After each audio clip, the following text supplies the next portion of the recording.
we're live. Welcome back, y'all, to Johnny Dunn Show. Let's go. A lot to talk about in the VeVe world, man. If you're just tuning in, got to tune into the community. Absolutely electric right now. Things are just flying. We just had the Ghostbusters trap. Ghostbusters drop was insane. To get that set is going to cost you a fortune. So I'm not going to be able to get that set. I don't have that set. But, the Ghost Trap is legendary because it's the first one with sound. It's the first one with noise. And the thing about that is there's going to be a lot of these, that are animated with noise, like the T-Rex that I was thinking about. That's going to all have noise. Like we saw the kind of the preview of the Monster Hunter. And the thing about that, like it's to have the very first one, the Ghost Trap's going to be looked at as legendary, I think. So if you don't have the Ghost Trap, definitely go get the Ghost Trap. I only have one of them. I wish I had two, but it's about $800, $900 right now.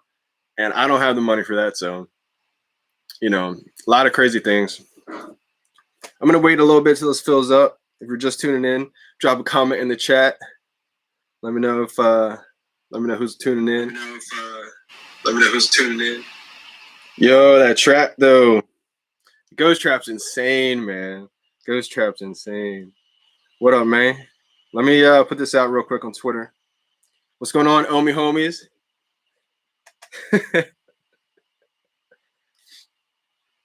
Crazy time, man. Shout out to Gavel too, man, for shouting me out, man. Big thanks, man. Yo, March was a crazy time back then. I didn't know what I was doing. I was just kind of putting it out there. I was so excited. You guys can tell I'm still so excited about it. But, March was insane, man. So the fact that you found it, I'm so happy you found it because you're a big part of the community, man. You do a lot. You just hit over 1 million views. So if you're not following Gavel, everybody go follow Gavel. Yo, that trap though. Because early March, I was spamming everywhere. Shout out to Gary V. Thanks for the follow, man. Appreciate you. Big time, man. I was spamming Gary V like crazy on YouTube, Instagram. I was going crazy everywhere because I thought it was going to boom right away. Shout out to Kyle Wilson too. We did the first interview and that was just insane. I was talking crazy stuff, I was saying it was going to boom by the summer and all this kind of stuff. And I didn't really know because I was still new to crypto. I was still learning. But, the fact that you found out from that, Cavell, and you shouted me out for that, I appreciate you because you didn't have to let people know. And, you did. I appreciate that, man. Big time. Shout out to everybody who's sipping on coffee right now. Cavell's on the content. He really is, man. Like, we need people like that in the community. That's what's so great about this is, like, everybody plays their part. Everybody has a niche. And, like, I'm just trying to shine a light on people because people deserve it, Cavell's putting in work, we were watching the Al Khan interview, right? And as we were watching the Al Khan interview, I think it was me and Todd Father or Crypto Khaki, shout him out. We were like maybe like 30 minutes in, and like I would rewind it because I was live streaming it. And by the time I did that, Cavell was already putting out like snippets and everything. So like, we need people like that in the community, man, big time. Let me go put this out real quick. And we live. Grab your coffee.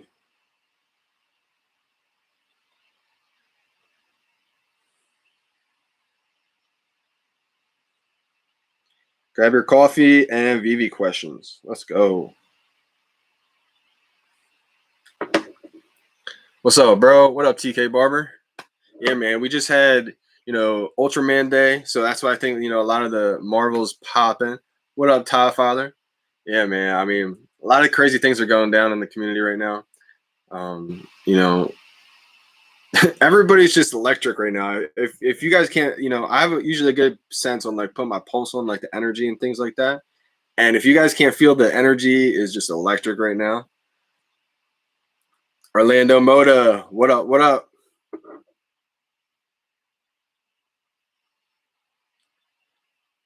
The energy's electric. Like wait till we get on major exchanges, y'all. Wait till, I just can't wait to see the whole world find out about VeVe like the way we've been envisioning this whole time. It's going to be unbelievable.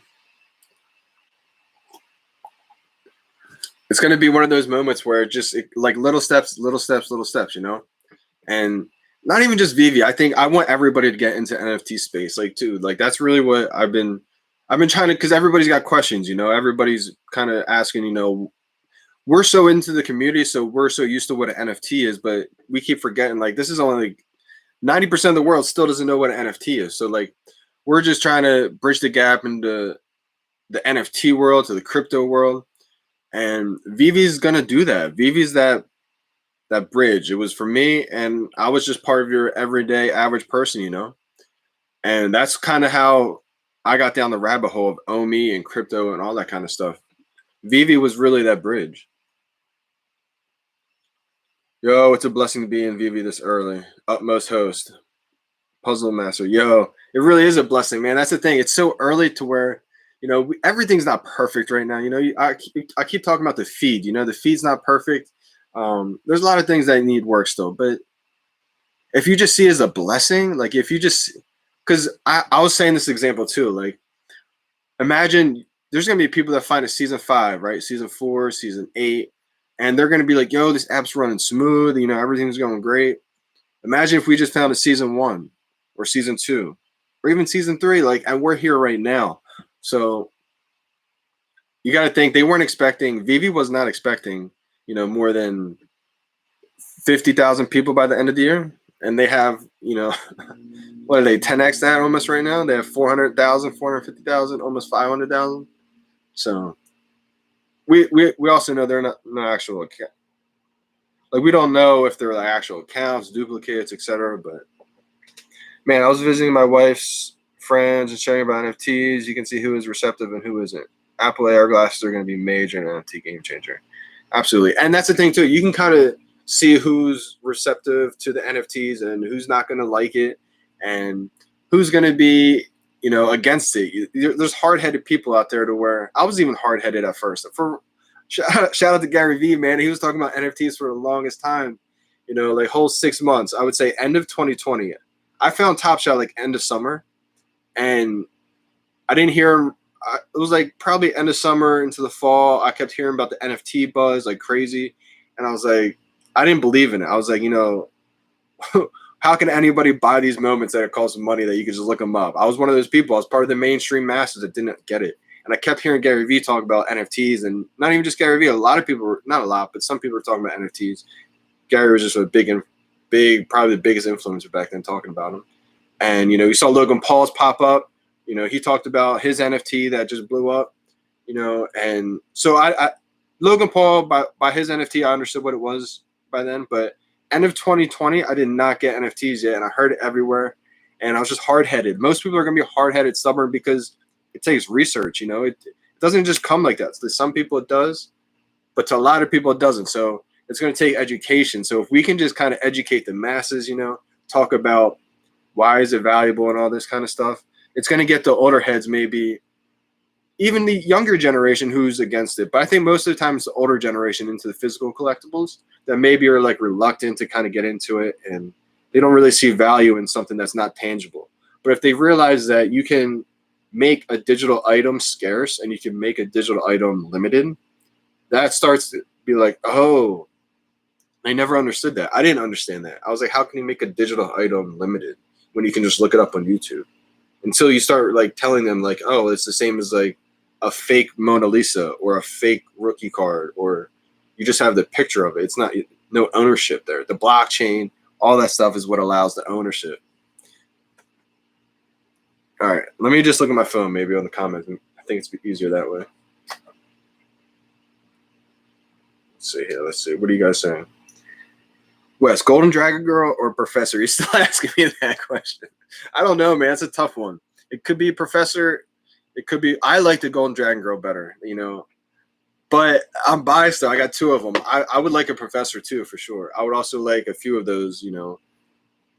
The Powerpuff set just so limited amount. I think there's maybe 450 Professor. So there's not many Professor at all. And that's going to drive the price up a lot just in itself.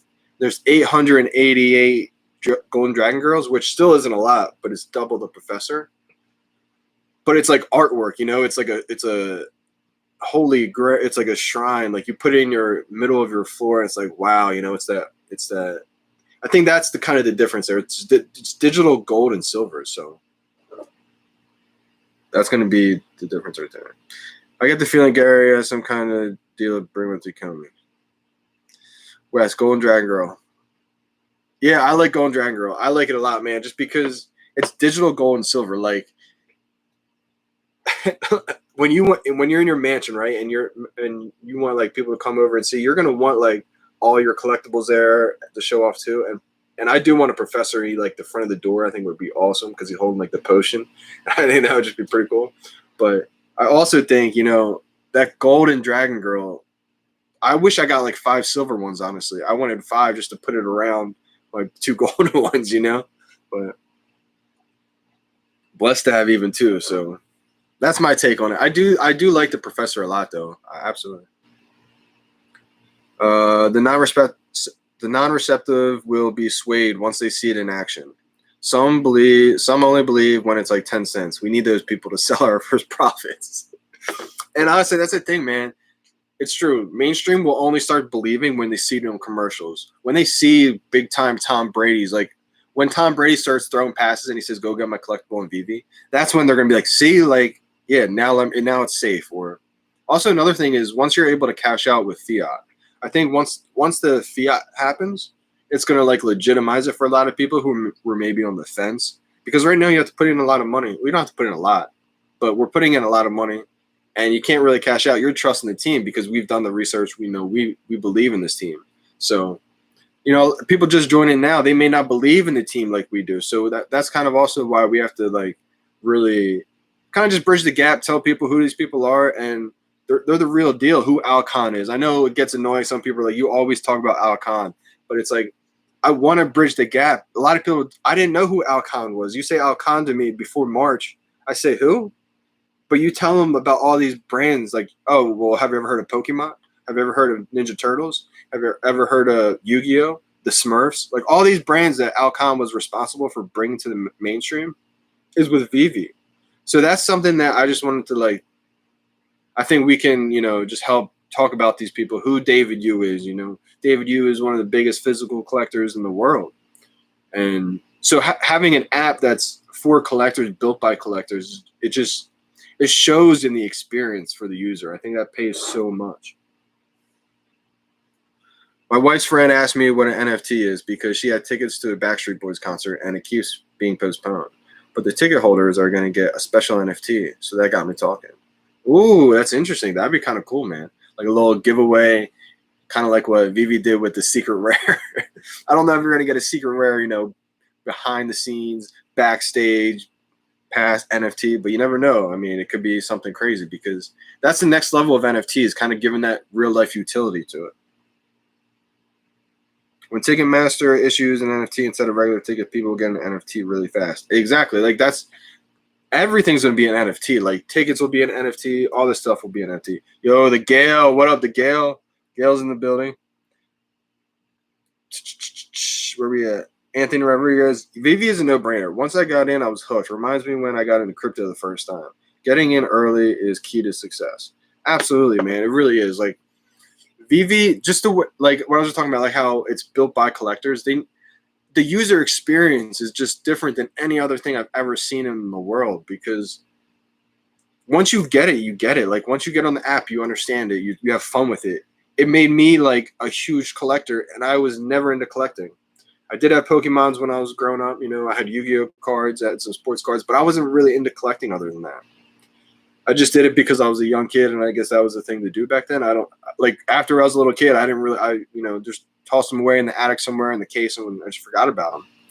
So maybe it just kind of reunited an old collecting thing in me. But I love collecting now, and the fact that VeVe got us so into collecting, and if I'm this into collecting, what's it going to do to the mainstream masses? You know what I mean? Like that's what I'm really excited for is the fact that VeVe is going to get the real hardcore collectors, who were into the physical world, into digital collecting as well.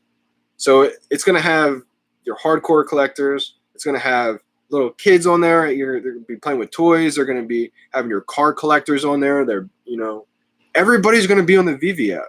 That's how I see it.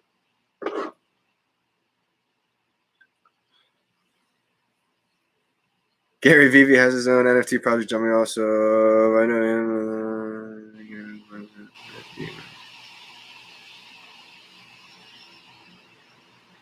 No, I respect his project, man. I like his project because he's bringing utility in a different way into the physical world too. It may be looked at some people like they don't like it, which I get, but he's at least inspiring people to start giving that real world utility to it. So I respect that. 2 golden rabbit grands at your front entrance. That, yeah, all right, when you get the 1 in 100 rabbit grands, that's going to be next level too. Like, that's going to go to 2K right away, I think, because there's only 100 of them. So it's like, once there's such a limited amount, it's a lot easier to set that floor, you know? So that's why I do like the Professor a lot, because it's only got 450. I think it's got 450 editions. So that limited amount, you know, the 1 of 100s, the 1 of 1s that they talked about, crazy. How's it going, champs? How's it going, Malboy? Malboy, Chad Ross. Yeah, bro, I'm saying, damn, if she heard about NFT from Backstreet Boys, who have an obsessive following, I know we are on the right path. NFTs are going nowhere, man. That's the thing. NFTs are here to stay. NFTs are just going to like wash the masses like over time, you know. People aren't going to grab it right away. Everybody who's in it now, right? Like who's in VeVe right now or other NFT platforms, you're early. Just like how when you were early in Bitcoin or early in crypto, whenever that started. NFTs are still so new. I wish I got in Top Shot end of 2020. It took way longer than took like months of hearing NFTs over and over before I was finally like, okay, finally I'm gonna dive into this, you know, like. So I understand the masses and other people who are like, nah, NFTs aren't for me. Yeah, they're not for you until they're in a brand that you really like. Then NFTs are gonna be for you. Yo, Gail. What up, Gail? All the fudders in the Facebook groups on Twitter, on the Facebook groups and on Twitter are so short-sighted. See, I'm not on Facebook like that. Maybe I should hop on Facebook and cool the temperature down, because there's no reason to FUD. Like, the people who are FUDding just, I think, aren't realizing that they got in so early. That's where the FUD comes from, because people are like, yeah, it's moving just so slow. And I'm like, moving so slow? Do you realize that they just went from, they opened January to the public. So in January, February, March, they had 10,000 users. From March to, you know, April, it was like, I think it was like May. They had like 250,000 users, like 300, like just crazy. So right now, it's like, what is it, July 11th? They have, what, 400,000, 450,000, maybe close, just under 500,000 users. Like, it's happening so quick. Just crypto people aren't used to that. Like, crypto people are used to everything being like, boom, 0 to 100 in 5 months or 4 months. Like, I didn't 100x. Like, that's, I think, the difference. So fudders, you know, come in, or maybe just not even crypto people, just new people expecting to get rich quick. And I really think it's just a little process, you know, like, it's going to take a little bit of time. They were swamped, you know, they grew so quick, so fast, March, to where it kind of hurt them a little bit. They kind of had to, not hurt them, but they kind of had to reverse and really like rewire, re-engineer so they could handle the load. And that kind of slowed down their development process. Now we see them trying to catch up. We see them like trying to, you know, catch their breath, sort of like, you know, work on the collectibles, have a little backlog, you know, get ready for what's about to happen. And then we're going to see a big push, I think. And they don't really have to move that fast. Like, I think they're just so, they know what they have. And so when you know what you have, you just have to cross your T's and dot your I's and build that solid foundation. And look at the community. The community, everybody is doing amazing things right now, man. And so everybody's growing the brand right now. They don't really need to like push it. They could, but like, it's growing organically right now, you know? So I think just everything is kind of falling in place, sort of. And that's kind of what we're seeing. Like, micro looks like, you know, there's so many ups and downs, but macro, if you zoom out, everything's coming together. It's been so easy getting friends who are not into crypto to download the app and start from there. The adoption that's coming our way will blow our minds. Exactly. That's what I mean. Like, look at me. I'm looked at as like a huge collector, right? And I was never really into collecting. So like, it happened quick. So that's what I'm trying to say. Like, imagine when people who are slightly into collecting see this. They may not like it because they may go on and they may not see the brand they like. But if they had foresight, they may see like, oh, they have all these brands though. Eventually, you know, they'll dig in and maybe see that a brand may be coming down the way that they really like.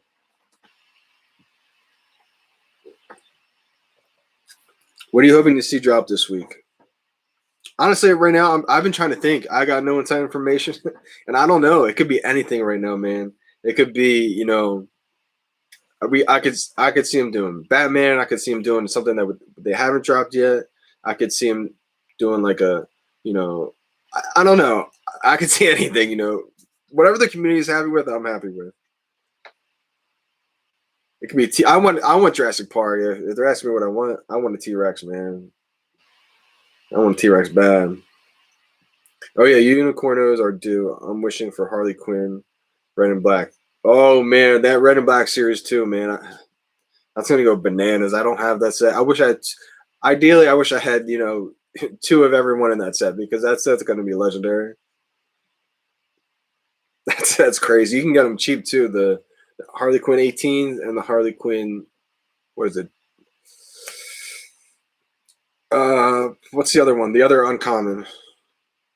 I like it a lot though. Yeah, 0 for 12. I'm picking up drops. So to keep that trend going, I too select Unicorn Series 2. Dude, I'm drops and me are not getting along lately. Are there more red Harleys? I don't know. I don't know about that.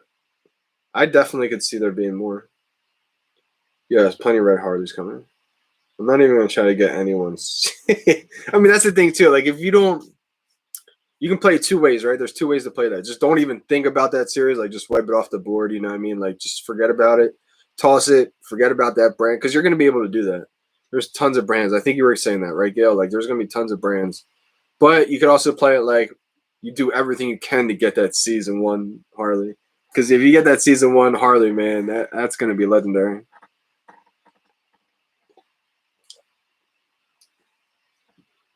Yep, many more. I believe Dan said a few weeks ago that the set will be outstanding too. The next set will be outstanding too. Yep. Gail, get you at least the uncommon and common. Trust me. Yeah. That's what I did. I think there's two uncommons. You know what's weird about that set? It's not a common and uncommon. There's two uncommons. The Harley Quinn 18 and the other one. They're both uncommons. And they're kind of cheap. They're under 300. Or maybe the one uncommon's like 350 and the other one's like 299. I got two of one and I got three of the 18. I wish I had more. I want to sell one a lot later. I don't want to have to sell one yet. I almost sold one to Todd Father, but I'm glad he didn't do it yet. Imagine having an autographed NFT in the future. Collectors would pay top dollar for it easily. I am getting both Golden Dragon Girls signed by Simone. Facts. Simone, shout out to you, man. If you're watching this, that would be amazing. That they talked about that too. That's definitely coming to VeVe as an actual thing. Like the virtual signatures, that's happening.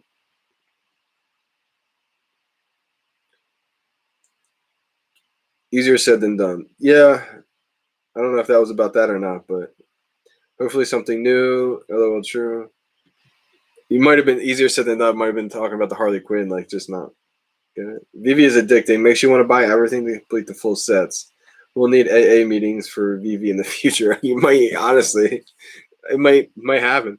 It is addicting, and it's so clean. That's the thing. It's addicting in the same way Instagram was or Facebook was, but to the next level though. This is like different. This is bigger because it incorporates your favorite IP brands of all time, childhood, like throwback, and that stuff is priceless. I think somebody was just talking about that. That's what we all wish. I was going to post it on Twitter. Who's going to be the first person to make a VeVe anonymous? Real talk. All the VeVe owe me haters, quiet as hell. I went into a baseball card collecting shop or collector shop. I spoke to a few people, and they never heard of VeVe. I showed one person. They took a picture of my screen. The collector wave is coming. Oh, see, that's the thing. Like, all right, so right now when people hear NFTs, they think, like, if you're a collector, I'm talking to a big physical collector. If you hear NFTs, you're like, nah, it's not for me, because you don't really understand that an NFT is the same thing that you're collecting physically in that digital world. And that's the transfer that's going to happen. That's like the stuff that's going to happen over time. Like, they're just going to think about it more. They're going to hear about it more. They're going to dive into it, research it more. And that's when I think we're going to really see that happen.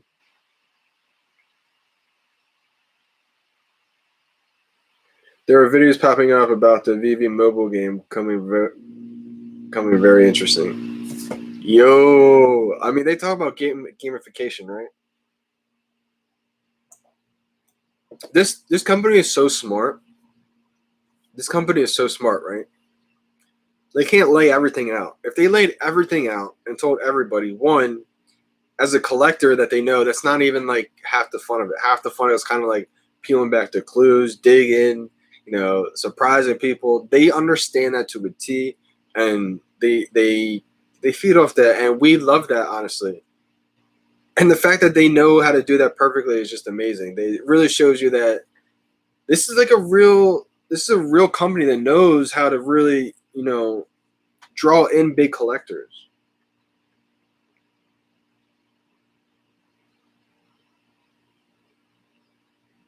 I'd be very surprised if we got mobile games coming anytime soon. Yeah, I don't think we're going to get it soon. I don't think that's coming soon. I think another part of like kind of laying things out is like it would just crash the app. Like, imagine if they brought out like their game plan, they laid it out for a T. Not only would it ruin the surprise, but like it would just crash the app if all these big influencers talked about it right away. It would just crash the app. It's not ready to handle something like that. So you got to think it's going to breed organically. It's going to build up over time, and we'll get there. It's just a matter of time. And I think we're on a really good path here. There's a lot of times where it may seem like we're going downhill, we're going up, we're going down, but that's only because we're on our phones 24/7. We're in the VeVe verse right now. Like, we're in this 24/7. So I keep saying micro. It looks like we're going down, we're going up, but you guys got to zoom out and you got to look at the big picture here. Everything is going up. Like, if you look at from where they started, imagine being part of the company in 2018 when they didn't even, they were getting walked out of licensed brands when they were talking about, as soon as they mentioned blockchain, they were getting mentioned saying like, oh, I don't want to be part of that Bitcoin scam. Like, licensors just didn't know, and they didn't realize what's about to really take place.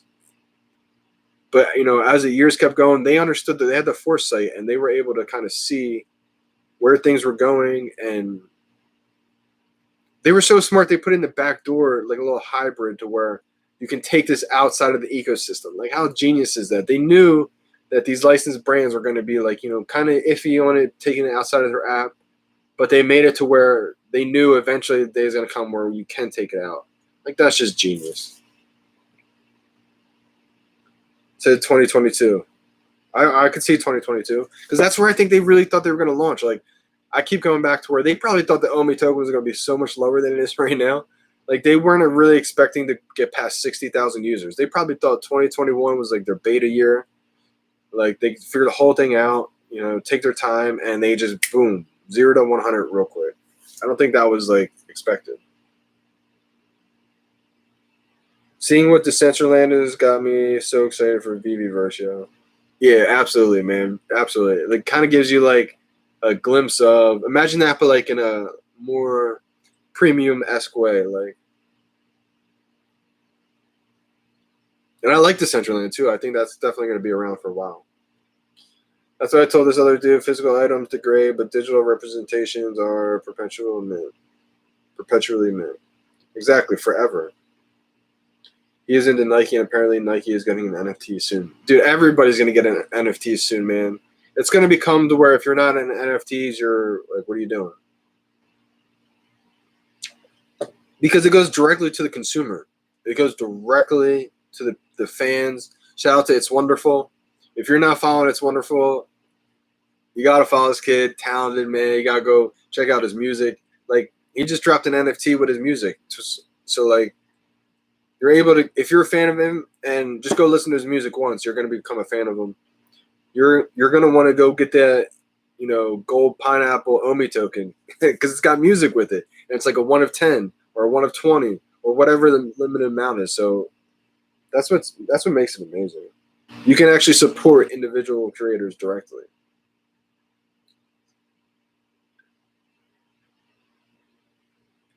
Where am I here? Where am I?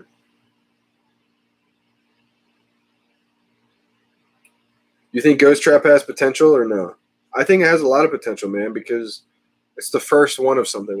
Anytime it's like the first one of something, it's gonna be big. Like it's the first one with noise. So like when all these have noises, right? Like you're gonna see T-Rex, you're gonna see all cars probably with exhaust engines moving. Like all these things are gonna have noise. So it's the first one that has noise. That's legendary. Like it may not be that right away, so you may see the appreciation kind of be slow. But that's kind of what happens. That's why. But digitally, it happens so much quicker than physical. So like a physical Pokemon card it took how long for it to appreciate to what it is right now? A long time, right? But digitally, it happens so much quicker. But there's still a process that needs to happen. So I do think that Ghost Trap is definitely a good one. Because it not only is the first one with noise, it's the first one that interacts with another collectible. Like, what else are we going to see in the future? That's unbelievable.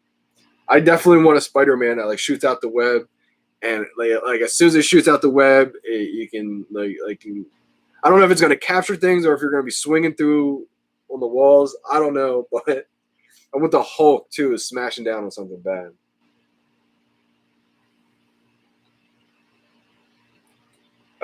Gale, I think we're expecting to launch last year, but ended up doing it this year. Right, exactly. Like they had their private launch in 2020, and that stopped, and then they had their public launch in 2021 this year in January, and that this whole thing was like a beta. I think the whole year was supposed to be like a beta, kind of test things out, and then really kick off launch 2022. Well, things happened, life happened, and they went 0 to 100 real quick. So they're kicking things off a lot sooner. But I still think it's going to take time. So like 2022, we're going to see like the real stuff happen, I think. VeVe now needs to focus on Omi, like staking, using VeVe app as working Omi wallet that can exchange gems and transfer out the blockchain. I think that'll be happening soon, my man. I think that'll be happening soon. Do you think DC Marvel will let us take the collectibles off the ecosystem? I know the individual artists on the app will for sure, but it sounds like the big IP is reluctant. I mean, I do think specifically Marvel and DC will. I think Marvel will. DC, I've heard, there's some issue. I don't know if it's DC. But I know there is some issues with some brands. Not even so much issues. I think it's just a little bit like they're reluctant right now, like you said. So I think Marvel will, just because I think them being released a little bit later, they're kind of newer. So they may be a little bit more hip. But DC may already be like, yeah, we're down too. I don't know. So I don't know for sure.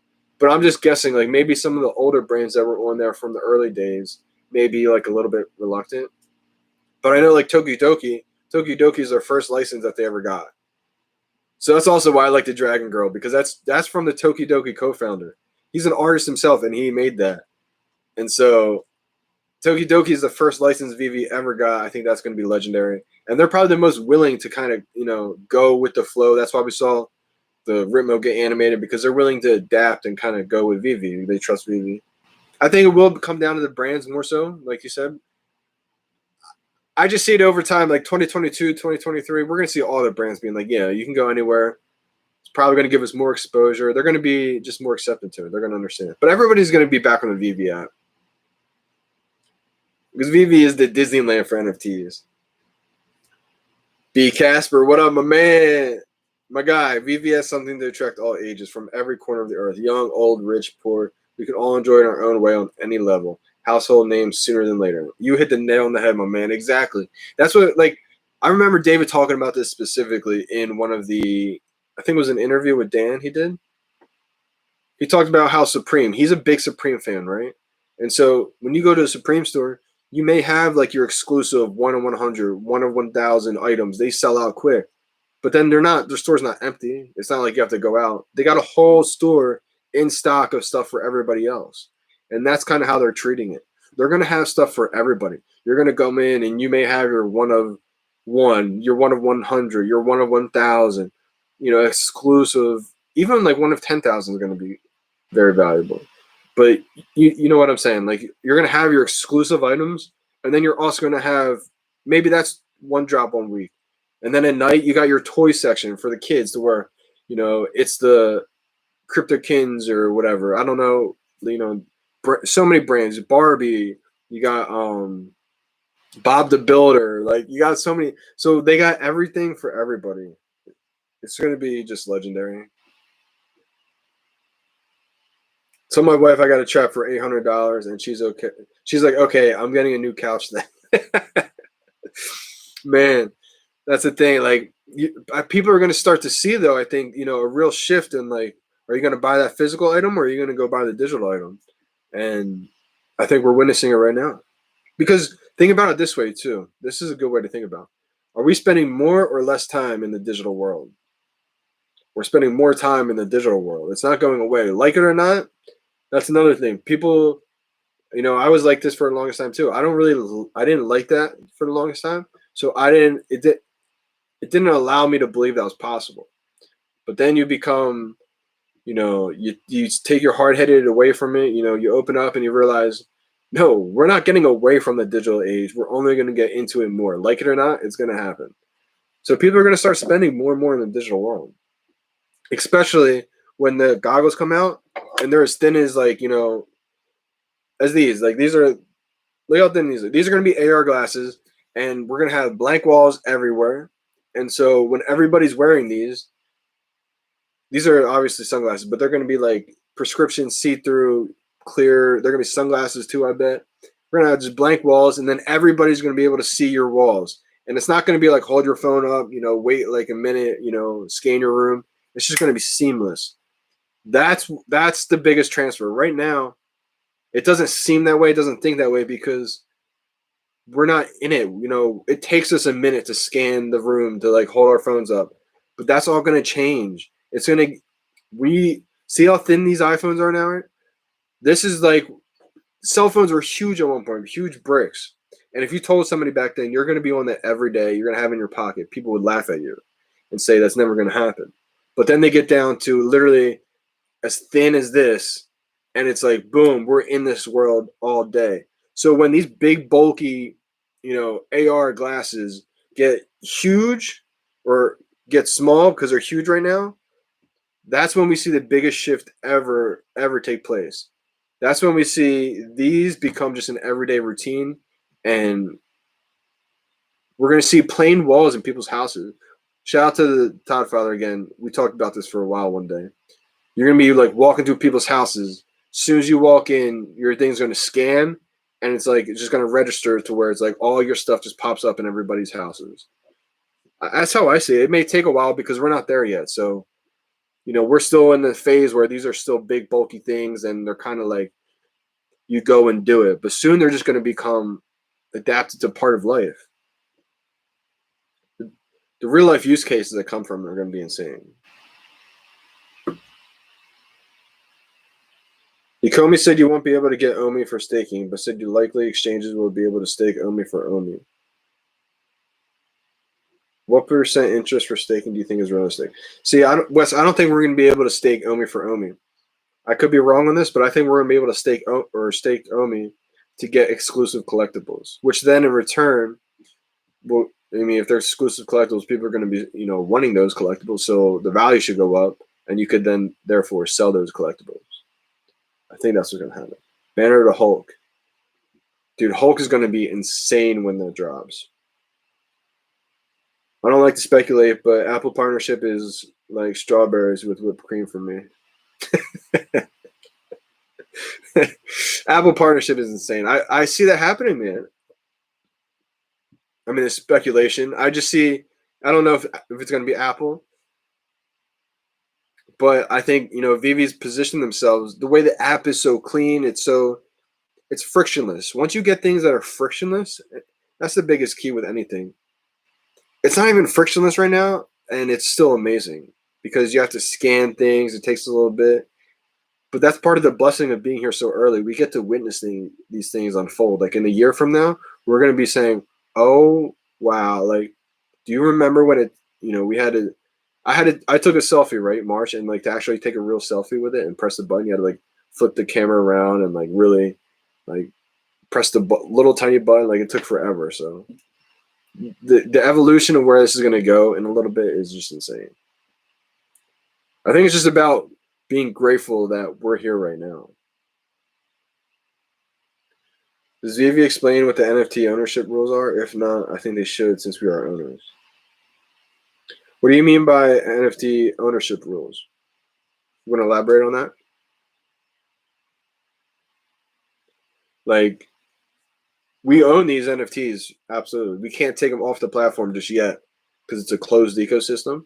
Like when they first got the license for a lot of these brands, a lot of these brands didn't know what an NFT was, so they didn't want their IP leaving the VeVe app. VeVe was smart, and they realized, well, eventually these brands are going to want that, so let's build in a back way hybrid to allow that to eventually happen. But for now, everything's in a closed ecosystem. So that's kind of a blessing and a downfall. Blessing because they can track everything, if something happens. Downfall because the people who aren't really aware of this platform, they see it and they say, I can't sell it on OpenSea, so they're not real NFTs. They are real NFTs, and you're going to be able to take it on the OpenSea platform. It's going to be on the Ethereum network, but right now it's just a closed ecosystem until these brands, all of them are, comfortable and okay with. Then we'll be leaving. Then we'll be not leaving. You'll have the option to then take it to OpenSea. Immutable X, there's going to be a tab probably on OpenSea that says like Immutable X VeVe, and you'll probably be able to sell all your collectibles there at one point, I imagine. But I really do believe that everybody's going to want to come back on the VeVe app because VeVe's the Disneyland for NFTs. VeVe gets everybody involved. It brings a real utility to it. You get to have fun with your NFTs there.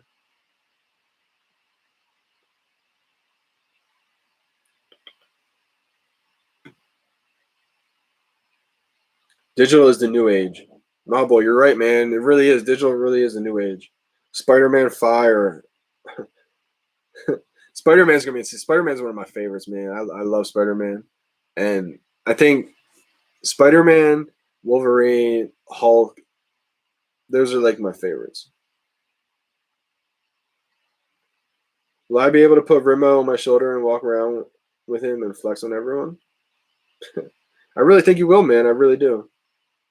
VeVe NFTs are as real as they get and as good as they get, to be honest. It's premium. I think we're going to see a big shift in the premium license NFTs, even just premium NFTs, because everything physical is going to become digital. So eventually, it's still new, so you see a lot of things pop up, but eventually it's going to become saturated. And when that saturation happens, people are going to funnel their way into things they feel is really valuable to them. And that's where I really see either like the really earliest, NFTs that happen or the premium license one really taking off. I don't know for sure if you're going to be able to walk around with Remo. I mean, I think you will be able to walk around with Remo. I think, what's the one shoe company that's kind of doing it right now with the HoloLens? I don't know if it's a HoloLens, but they got their streetwear design stuff. People are going to be walking around with goggles, not goggles, but glasses. And you're not going to know they're AR, but they're going to be in a whole different world. The AR world. It bridges the gap between digital and the physical world. It's going to be so interesting. It's going to be so much more fun to where people aren't going to want to leave it. You think people are on their phones now for a while. People are going to be spending hours in this world. That's why I keep saying we're almost in the VeVe verse right now, because it's almost like 24/7. You miss an hour, and it's like you missed the whole day. There's so much going on, so many different apps trying to catch up, and got a lot going on. That's also what brings us so much energy, and it's electric. Crazy to talk about one day running them out. That's what I'm so excited for is the passive income that's going to be able to be created with NFTs. You're going to be able to rent these out to people. You're going to be able to, make a little bit of money just for holding it, essentially. I was using this example before. You're gonna have, you know, the Powerpuff Girls. You're gonna have different games that are involved. People are gonna be wanting to use different characters in different games and different settings, and so the ability to rent these out is gonna add a whole new layer of dynamics to it.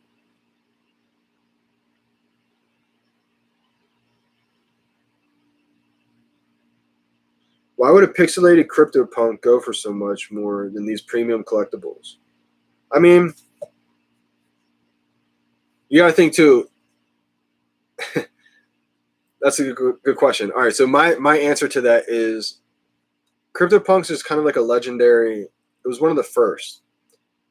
I don't think it was actually the first, but it was one of the first, you know, big NFT projects. I believe in like 2017, I think there was like 10,000 of them, and they were given out for free, and that was in 2017. Don't quote me on that, but I think that's how it was. Now, CryptoPunks, Jay-Z just bought a CryptoPunk for a crazy amount of money.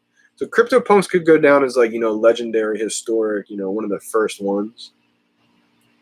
It could not. Maybe you know, that kind of bursts and you don't really see those prices anymore. And they do get into these premium collectibles. I don't know for sure what's going to happen with that. I could see it going both ways. You know, I could see them holding their weight as being like the earliest. Like, look how crappy they look, pixelated. But they're one of the first, so you know they might hold weight. But I think to a lot of new users coming in, this space is going to be, you know, really for the masses. I don't think the masses are going to go to anything else besides their favorite brands, premium 3D augmented reality collectibles. That's how I see this space moving forward. I see it kind of evolving. You know, I heard different companies. You know, what was it? CNN just came out with their NFTs or something like that. I think a lot of people are going to come out with their premium quality NFTs. I think GM license will be big as well. Lots of cool cars that can be used in the VeVeverse. GM is going to be huge. I think that's going to be, you know, you're going to see a little bit more of your big budget car collectors come into space because they may not see the brands that they like right now. But GM classic cars, GM futuristic concept cars that they talked about, I think that's just going to be insane. The classic cars are going to be interested because, you know, you see cars off the lot right now, they depreciate. But VeVe physical or digital cars, they're going to appreciate like crazy. You know, collectible cars in physical world, they appreciate too. When we walk into friends, family houses, and our phone automatically connects to their Wi-Fi, that's basically what you're saying our AR glasses could do in the future. I'm here for that. Exactly, bro. Exactly. So like, so you walk in your house, right? And you got these bad boys on. These are my augmented reality glasses right here. And you're my neighbor. I go walk in. As soon as you walk in, it's just like, it just scans your glasses as you walk in. And as soon as you walk in, you connect to like their Wi-Fi, like you're saying or whatever. And now all like you're in sync with like whatever they have. Maybe you got collectibles that you want to put on their wall or something, or just stuff like that, to where maybe as soon as you go into their house, you sync into what they got going on. So now you see their whole collection instead of all their plain walls. As soon as you walk into their house, it could be like as mainstream as like everybody has this. Everybody has their connector. So everybody has these walking around the world, and you walk into your neighbor's house, you connect, and as soon as you connect, you walk in, you now see everything, all their collection, all their plain walls have all their Ultraman posters on it. You know, you got all the secret rares on there, all the Alex Ross paintings. You got all your. That's how I see it. Kind of like it just. I think it was Microsoft Mesh. Shout out to Hello K. I think he was playing. If you're not following Hello K too, you gotta follow him on YouTube, man. He brings a lot of analysis to the VeVe world. I think he showed a little video of like what the whole space could kind of evolve to. I think it was Microsoft Mesh, to where you can literally pick up augmented reality collectibles and like pass it around the table to people from all around the world, but in the same spot. It was insane. It was insane. Yo, Pazmanian, what up, Bromy? What's good? Pineapple Gang. Yo, I haven't seen Pineapple Gang yet. But I'm sure he's working. What up? How do you envision Loments being different visually in the future?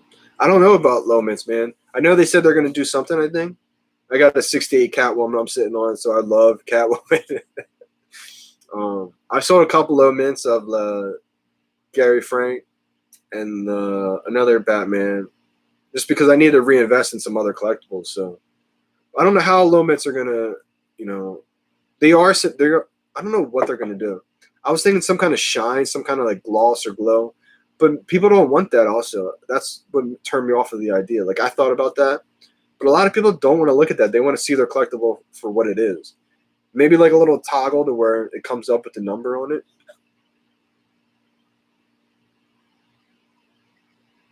Nah, wonderfully. Won't matter. Low mints are owned by dots. I mean bots.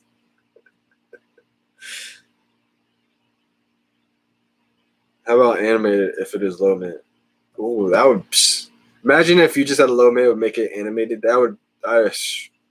I'd be mad I sold my low mints then, because that would bring the value so high on them. That would really skyrocket the price. I really think Catwoman's going to get animated. That's why I got a low mint because of that. I should have got a couple. I saw a couple for the same price, $500, and I was like, "Ooh," thought about it, but I didn't. Mint numbers on them would be cool. Yeah, I thought about maybe a little toggle, because also people don't want that. Some people don't want that. So just if you had a little like switch, on or off or something, maybe you could just see their number on there, like sub 100 or something like that. Even sub 1000. Shout out to Kyle Wilson. He was saying, sub 1000s are going to be the new sub 100. I agree with him 100%. Why do you think Catwoman will be animated? It's a complete guess. I have no inside information. But I just think Catwoman's going to be animated because I kept going back to when they dropped that CoverGirl series. And you can look at this on David Yu's Instagram. If you go on his Instagram and scroll all the way down to the CoverGirl series, you can kind of see, or not kind of, you can see the video that they dropped, and they kind of like focus on the safe. Like if you go back and watch it, they drop preview snippets of like every video drop that releases. Well, in that CoverGirl series, they focus on that safe of the Catgirl for so long. And I just feel like they did that for a reason. Also, it's like people looked at the physical statue of the Catwoman, and the digital one's a little bit different. Like the handle on the safe is like in a different place. So people are saying it's a misprint, and like it's tied in with the safe. It could be because it's like open now instead of locked. I don't know. I could just see it like opening and like a cat comes out or something, They're tricky, and I think it could be like part of their season 2 Easter eggs that they do. But it's just speculation. It could not, and I'm like, dang, they didn't do it. But either way, I still think Catwoman slept on, because all collectibles in that whole CoverGirl series are FAs. Dunn, do you own any 2 digits? I do. I was just talking about Catwoman. I own a 68 Catwoman. A 00068 Catwoman. But I sold 2 of my other sub 100s. If I had a Punk, I think I would sell and buy a Donnie. If I had a Punk, I would probably sell the Punk, and I wouldn't buy the Donnie, honestly. I would only buy the Donnie if I had like 100K to spend at a time, because I feel like you could have a lot better of a return on investment if you bought other ones, but it's kind of legendary to have a Donnie. It's like a big, flaunt. You can definitely show off the Donnie, but it's like you can make more money if you spent 30K on something else. I think lower mids come with their pros and cons. Pro, you can get more of a return. Con, not as many buyers willing to pay or could afford a couple $100,000 for the same Superman. Facts. That's the thing. It's less liquidated. Like when you have a low mint, a 55 Superman or something like that, that's a lot of money. But it may take a little bit of time to sell it or find the buyer for it. That's the only difference. It's less liquidated, I would say. It's easier to put 7,000 floor Superman up there on floor price, I think.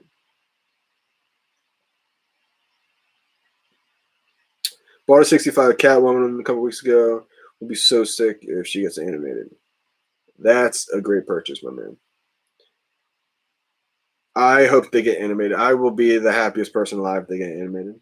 Bought a 65 Catwoman. I just read that. Do you think they will have some large edition drops before Comic-Con? So people have something to buy for retail. I do think so, man. I think that's kind of their plan. Fill up the store, get a little bit more in there, and kind of have something for everybody because they don't want people to come on the app. Hundreds of thousands of users maybe, and they don't want people just to have nothing to buy. They want to have something for people,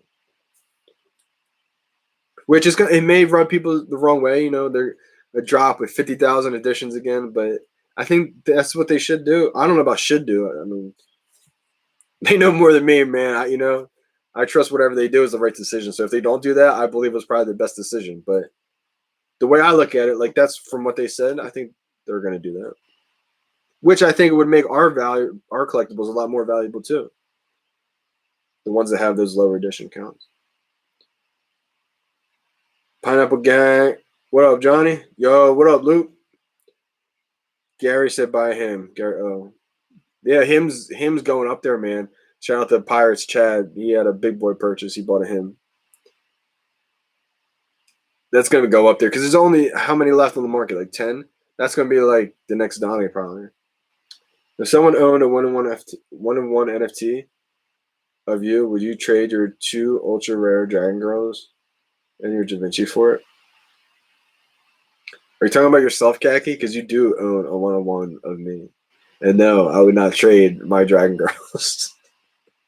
But it is me, though. It's like, do you own yourself? You got to own yourself, right? But I'm not touching those Dragon Girls, man. Nobody's getting those. There's Dragon Girls and the Nightwing. The 2 Dragon Girls, 2 Nightwing, on the 2 Da Vinci. I will sell one of those Da Vinci's though. The ultra rare DeLorean better get animated. I think it's overkill with 4 DeLoreans that are the same with different functionality. That's going to be interesting, what they're going to do with that. They talked about it for a while and they kind of laid low. And I don't know what's going to happen. I do think that, the ultra rares, something crazy is going to happen to ultra rare. I feel like it's kind of slept on right now in the market. Let me go see what the market price is. I kind of want to save these gems I got for next drop, but if the price is too cheap, I may just have to buy one right now on the stream. Let's go to the Back to the Future right here. Where is it? Back to the Future, ultra rare. Climbing a little bit. Lowest floor price is $214, $215 right now. Then we got $225. Got a few at $225. So it's probably going to be about $225 to like $250 for a while. But the thing is, though, it may go down because there's 700 left still in the market. That's the only problem. Right now, with our user base, we don't really have that many to take them off the shelves. But that's going to be changing real soon. And I think when that changes, people are going to be stacking up on these cars. Because this is the first car that ever gets released. I think in the grand scheme of things, like a year from now, when think of Hot Wheels. Imagine if they drop Hot Wheels and it's like the Zoom, like, a 1-to-1 replica of all these Hot Wheels, like legendary cars. Like, oh my gosh. Need for Speed. GM. The Ultra Rare DeLorean, for that. I think there will be big drops, mintage wise, with LOL, etc. coming on board. Definitely. Like that whole kids brand, like that's going to be a big thing for VeVe. I think the kids are going to make it poppin', VeVe's for the kids because the kids make the whole world find out about things. Danny, I miss you all. Wendy, I hope you're doing well, Wendy. Shout out to Wendy. Shout out to Wendy, man. I hope everything is doing well. I know a lot of crazy things have been going on, but hopefully, you get well and everything, go back to normal as soon as possible. Wishing you the best. Just because there are 700 does not mean they're all priced to sell. Yeah, absolutely. There's a ton of them, that are just like a million probably. Let me go to the most expensive one.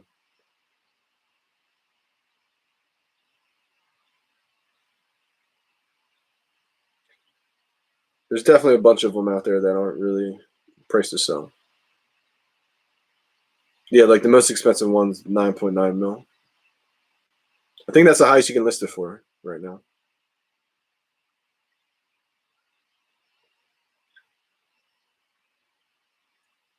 Gran Turismo would be fire. Yeah, absolutely. The IPs that they have, the brands, I think David said, or Dan, they got brands to last for years. So the fact that they got all these brands lined up, they're in no rush. They're gonna, sit back and do things the right way. They're gonna cross their T's and dot their I's. Wendy, good to see you, sis. We miss you as well. Maybe spaces tomorrow. Hoping if you see us live. Yeah, hop in. Hop in, Wendy, for sure. We definitely got to get the spaces popping again. That was a good time. A lot of people joined, and I think a lot of people got some good information out of them. When the drop process gets fully streamlined, you think that all the research and stuff we put into copying ultra rares and rares will be priced into the value of these S1 and S2 ultra rares? When the drop process gets fully streamlined, do you think that all the research and stuff we put into copying ultra rares and rares will be priced into the value? Are you basically saying, like, do you think they're going to do something special for the season 1 ultra rares and stuff like that?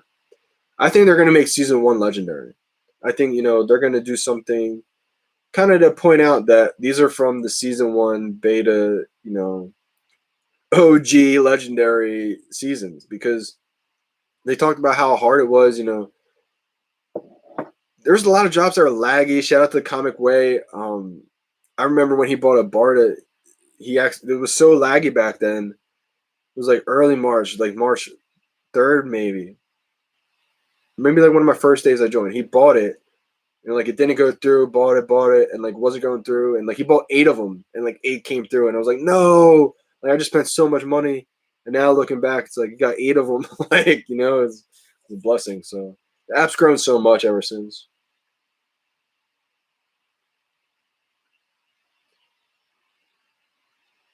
Johnny's Kevin Gates of VeVe. I don't get tired. No, man, I get tired. Believe me, it's catching up with me. I got to get back to a balanced schedule, man. That's the thing. Like VeVe can drain you. It's so exciting, and the energy is electric, and I can't stop having so much fun with you guys on Twitter, Discord. What's the other one? Telegram, Instagram, all these different platforms, man. But it does get draining, and I am trying to get back to like a little healthier balance, get a little sleep schedule going. But that's why I didn't put out a video, just because I wanted to come live and talk with you guys. It's been a little bit since I put out like a real video and show my face again, and just want to come live and talk with you guys because editing would keep me up all night again, and it's already about almost 1 a.m. But a lot of big things are happening in VeVe World. We just had the Marvel announcement last week, and with everything coming up with Comic Con, big news, everything going on Twitter, wanted to come on and hop in with y'all.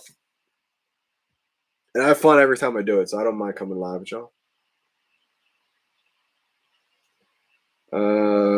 Like you were talking about how hard it was on the Nightwing drop. Oh, exactly, man. The Nightwing drop was insane.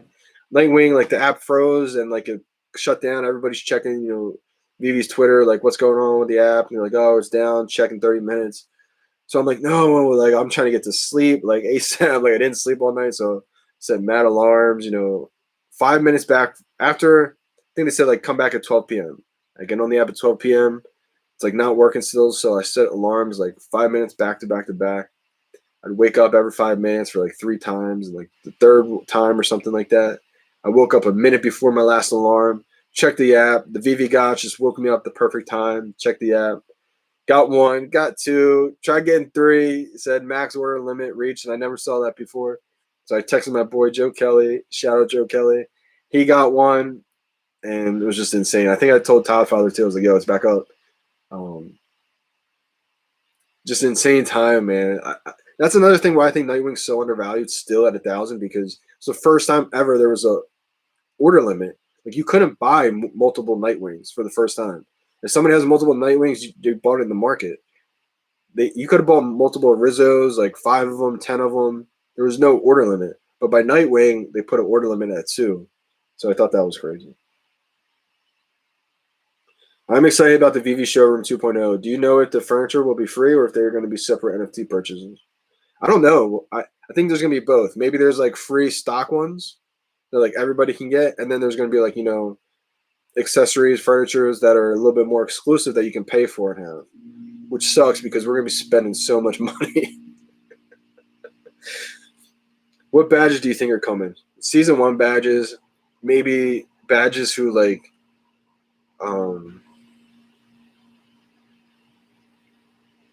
maybe sub 100 badges, like another badge sub 100. OG. I don't know if like season 1 is like part of OG or if that's something different. I thought maybe like you get a little diamond if you like hold X amount of sets, X amount of time or something like that.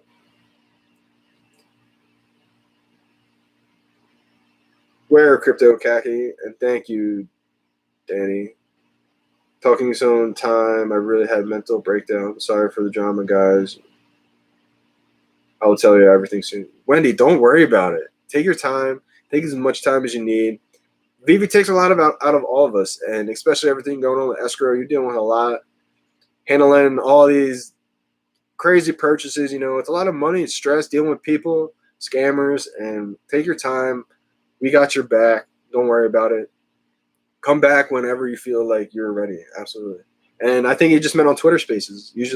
Not usually, but sometimes we do those Twitter Spaces. So mine or maybe Orange Bags or maybe Khaki's Twitter, we'll be having somewhere. Or maybe someone else will start it. It's a bird. It's a plane. Nah, it's Johnny Dunn. Bat with another one. That's amazing. We bat with another one. That's funny, man. Appreciate you, Luke. Hope all is well, Wendy. Yeah, get better soon, Wendy. We love you, Wendy. Appreciate you. Everything you do for the community. Like being an escrow is tough. Like she was telling me about all like the Rizzos she had in her account at once. Like all these, like dealing with that, dealing with everybody at the same time. Like you got so much going on. It can get so overwhelming. Absolutely. That's why I don't sleep, and you gotta sleep too. Sleep is so important. Yes, take your time. That's most important. Spaces will be on Twitter with Orange Bag Lady and possibly Johnny as usual, but come back when you're ready. We're not going anywhere. Yeah, we're not going anywhere. We'll be here whenever you feel ready. Lord Johnny. Sneakers. That's stonks, right? Sneakers is stonks. Do you actually think Ultraman will get first edition stamp? Could be the secret rare that does it. Could be all of them. Could be none of them. I really don't know for sure, but I really do think something's going to happen because I don't know if it's going to be with all of them. I don't know if it's just the Alex Ross one. I don't know if it's just a secret rare 2D one. I don't know if it's none of them, and it's all speculation. I don't know. Well, it is speculation at this point, but I don't know if it's all going to happen, basically, what I'm saying. But it looks odd that, the Marvel logo, whatever, is there on the real one, Marvel website, and then you go there and it's not there on the app. And just announce Marvel, though, license. It would make sense as like an Easter egg going back and forth. Hopefully we can watch this and be like, wow. I didn't call it, though. Well, I mean, I called it after a bunch of other people called it. Shout out Comic Way. He's been calling a bunch of things. I think he called it. Shout out. There was another person on Twitter who said he called it like a while ago. A lot of people called it. Someone else on Instagram. But I thought it was interesting. What made me look at it was I saw somebody posted on Twitter that they got all the physical comics of it. And I saw the Marvel. Excuse me. I saw the Marvel on there and I was like, ooh, that looks clean. And I go look. And I'm like, wait, is this really on like the real comic though? So I go on the Marvel website and boom, it's on there. Go on the VeVe app, it's not on there. Look what they did to the Ritmo after season 1.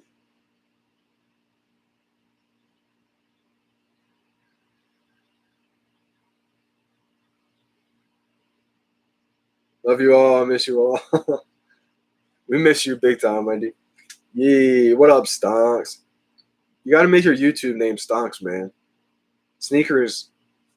I don't. I'm gonna keep calling you Sneakers God too, but it's like it's not sneakers. I went and bought all under 1,000 because of you. You were king. That's good, man. I really hope it comes true. Which one did you buy? The Alex Ross one? I really hope it comes true, man. I only had one, and so when I saw all this, I was like, no. I got to get more than just one. So I bought 2, 3, and I was like, you know what? I'm gonna have a bunch of these. So I bought 5, and I was like, you know what? I need 7. So I have 7 of them. Not crazy mints or anything like that. I want to say about like 2,000, 3,000 mints, but I think something's going to happen with them. Also, even if nothing happens, I don't think it's a letdown because these are only going to appreciate over time. There's really not that many of them. There's less than 10,000 of them, and it's the first 2D artwork ever on VeVe. So these are, like I was saying before, these are all 3D digital collectibles, but they will drop 2D artwork too, and this is the first one ever. So that's going to be legendary over time. I'm sure we're going to get other ones like you saw the Da Vinci or Givenchy. What are your thoughts about the VeVe meme contest? I have not looked into it. I didn't enter, but I heard it's going well. Like I saw, I would hate to be the person who judges. So shout out to all the people who ran that and judged it. Reese, NFT Pirates, everybody else. I think it's Granola Warfare, and I always forget the Twitter name. Enemy Fuzzball. Let's go. Shout out to those guys, man, running the meme contest, and everybody who entered the meme contest. I didn't enter one. I should have probably entered one. And everybody who's doing well in it, I hope you win. I don't know what you guys win if you win, but I'm sure it's like a collectible or something. Plus, I think it's just good for the community. It's funny, and everybody likes seeing memes. The creativity is just crazy, and it gets the community involved, and it gets the whole world to see like what is this really about. I did hear something going on with the with the meme that they don't like who's winning it or something. I don't think Reese or anybody who's a judgment would do anything with ill intent. I think what happened is, with Shadow VeVe Flipper, he made a funny meme. Happens to be a YouTuber. Like a YouTuber made a funny meme. If it's funny, then it's funny. Like I don't even know if I saw it, but because I was looking through so many of them. But if it's funny, it's funny. I don't think there's anything wrong with it, to be honest. He's made skits before that I thought were funny, so I'm gonna have to check it out. But I think that was the issue, right? People think that they're just picking YouTubers. I don't think they were doing that. I think they want everybody to get involved, and it just happened to be. I don't know if he won or he's just doing like well in the contest or something. That's what I'm saying. I know all of them. I need the secret rare. You definitely need one secret rare. I only have one. I wish I had more. I'll send you my mints on Twitter. Yeah, send them through stocks. The artists in the 2Ds are all legendary artists. They really are all legendary artists. Like even the ones I never heard of. Like we all know Alex Ross, but like even the Scotty one and all the other ones that I can't even pronounce. Like when I looked all these people up, these are all just as legendary as the artists that we do know on VeVe.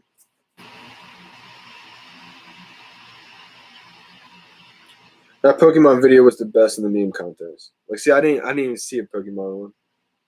That was a clean meme. Whoever did it, I gotta start looking through all the memes because there's a lot of funny ones, man. You guys take the time to make some really good ones, and I gotta check them out. There's so many of them. It's crazy. Got to be up in 4 hours for work. Be back in the AM. Check the live stream out just to hear show some love. Yo, appreciate you, over landlord. Big time, man. Always tuning in, showing mad love, support. We just chatting, drinking some coffee, talking VeVe updates. I don't know what's coming next. I mean, that Ghost Trap was epic. I thought the fact that I just interacted with the Slimer, I was checking all the other collectibles. I don't know if anybody else was, but I was checking all these other collectibles. Like, yo, does it interact with this one? Does it interact with the Stay Puft? Does it, like, what else are they throwing in there? So when they did that, it just made me really start thinking, like, wow, what do they have planned? What do they have in the future? What's about to drop with Marvel at the end of the year? NFL. You know what's gonna happen, right? This just made me think of it. If they got the Slimer interacting with the Ghost Trap, Tom Brady's gonna be interacting, throwing passes, touchdown passes. Evans deep. We got all kinds of stuff gonna be happening. I'm sure we got Mahomes, the Hill, like We got so many things that could interact with each other in different realms. Like that's what I'm excited for. It may not be like the difference is like when you talk about moments like in Top Shot or VeVe Collectibles, the difference is like there's going to be IP brands that I think win the race in the long term. But there's going to be moments out there that are first, first LeBron James dunk and Top Shot that do really well. Like I don't want to like say there's going to be tons of moments that do well in Top Shot. If I got in early, I wish I had a bunch. But I think over time, there's going to be just a lot of saturation. And I'm sure it's going to happen, with all different platforms. But I think if you can get the first ones of things like that Ghost Trap, first one with noise, interacts with a different collectible. When NFL drops the first one, there's so many things. It's a blessing and a curse right now because there's so many going on. It kind of is like I got to buy everything because it's the first, But it's a blessing because we're here so early. Ghost Trap number 831. I'll holler for life. Yeah, man. Yo, Stomps, you did change your name. You cracked me up, man. Selling your ghost is not smart, in my opinion, not financial advice. That's why I wish I had two, because I would hold the other one for a long time and then sell for a big profit. But I'm going to hold the one I got for the longest time. I FOMO'd in. Another part of some advice that, I've learned throughout my time with VeVe, I FOMO'd in last week and bought the Ghost Trap right away. Even though I knew it was going to go down, I wanted to have that like first access ability to interact with the collectibles, show it off, etc. So I FOMO'd in and paid a lot of money for it. But that's something you don't really want to do. You don't want to buy it right as the hype happens as a drop. You want to wait till it goes down. Usually these the hype's big, and then as the anticipation builds for the next drop, that's also why they don't release it too early. Imagine if they release next drop already, like as soon as Ghost Drop ends. It would start to go down already. We start to see it go down, but it would happen instantly. So they're also careful with that. If you want to sale, if you want to pick things up for sale, go the night before the drop of whatever the next drop is. Like say this next Thursday, they got something crazy dropping. Wednesday is like Black Wednesday. You know how like Black Friday is like everything on sale? It's like Black Wednesday. And you can grab anything on sale Wednesday night because Thursday drops happening. Everybody needs a gem, so they're selling it for the low. Everybody's undercutting themselves. So that's a good time to usually go and find yourself that collectible that you've been missing out on or whatever. But, FOMO is like a real drug, and it can be addicting to go get it right away when the hype is high. I think Ghost Trap, is one of those legendary collectibles, though, to where it's going to go up over time. If you FOMO'd in, bought it right away, you bought it for that exclusive ability to use it right away. Everybody wanted to use it, try it out, and experience it. Because we've never seen anything like that. And it's kind of changing what an NFT is and redefining what NFT really means.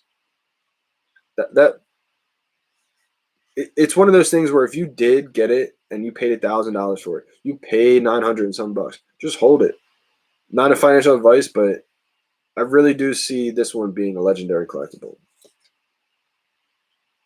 When Marvel releases a new trailer and at the end it says get your digital collectibles with the VeVe app, boom, massive exposure. Movies are going to be doing that. NFL players are going to be doing that. I do see that happening, man. It's going to be not only that. Imagine Disney rides. I don't know if they have Disney, just speculating, but all the rides in Disney that could be on the VeVe app.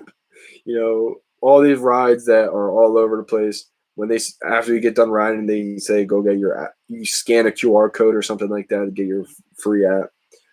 They're going to be able to like have locations to where maybe at this McDonald's, maybe at this store, maybe at this place, you go, you get this exclusive item.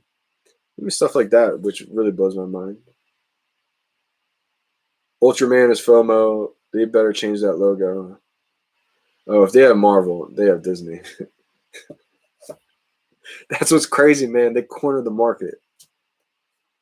I mean, they didn't announce it yet, so I'm just speculating. But of course, the biggest announcements are going to be when there's millions of people, I think, on the app. We're going to see the craziest things take place. And that is, like you guys are saying, is when the mainstream is going to happen. That's when all these people are going to come on board. It's going to feel safe to be invested then. It's not going to feel safe right now when you can't cash out. You don't know the research of the team behind who's like running it. So you're kind of scared these new people just joining.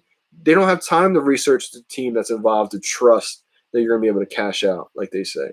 So a lot of these things aren't really, safe just yet to the mass public. But they're coming like as we speak, every day, every week. See how much work they're putting in, and it's only a matter of time. Aloha, fam. Yo, what's up, man? Number 50 FA Mickey Mouse, epic. Ultraman will go to the lowest 200 market. Is that the Ultraman secret rare you're talking about? I don't even think it would go that low, honestly. Let me see what it is right here. Secret rare is 640. I mean, it was just 400 something a little bit ago, so I don't think it'll ever get below 350. 400 is like, I'm buying one at 400. Even 640 right now, I want to buy another one just to have two, but it could go down a little bit because there's a little bit more than I want to see in the market. How many's in the market? There's 208 in the market. I mean, the floor could get eaten up quick, but I think it's going to take a little bit more time. You don't have to FOMO in just yet on it, but definitely keep an eye on it. Because I think they did a secret rare on purpose. I think it's going to be something crazy is going to happen with it, and people who were gifted this and sold it are going to be like, "Wow, it could come back," and bite them. I wasn't gifted one, so I know I was like I had to get one. No, once they add the logo, sorry. Oh, you're saying that one? Yeah, absolutely. That it's gonna skyrocket, man. And if it doesn't, I think it will still skyrocket. It just will be a slower appreciation. But that Marvel logo hits, you're not gonna have time to go get one cheap now. So that's why I bought a bunch. And it's gonna be fun to see what happens. If we're right, we're right. If we're wrong, we're wrong. Um, I wish I could like pinpoint it. If it's gonna be the secret rare, if it's gonna be all the 2D, if it's just gonna be Alex Ross. I wish I could pinpoint what exactly their plan is. But that's kind of the fun. Is fun at the same time. Like we don't know.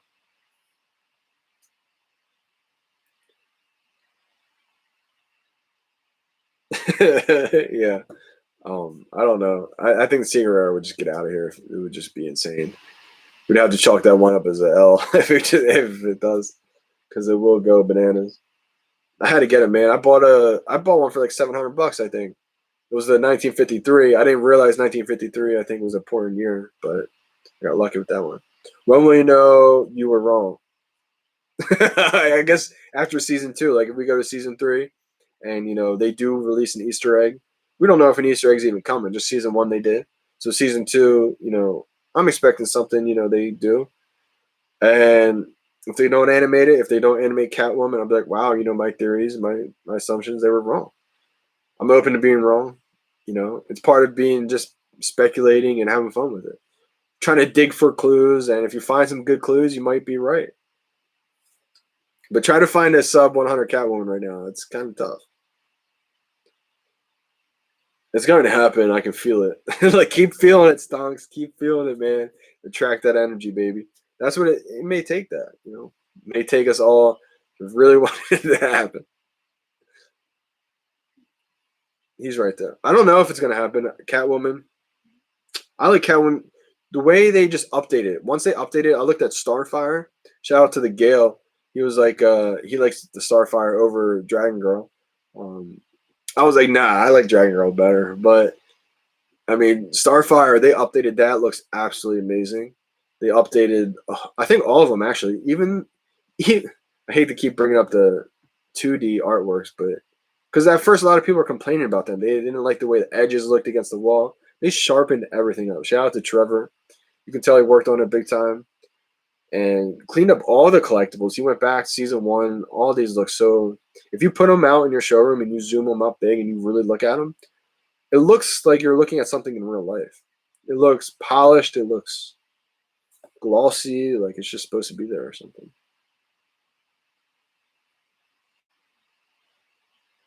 Let's go.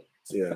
It's going to be a fun time, man, to see the world kind of just see what we saw take place month after month as VeVe just keeps growing.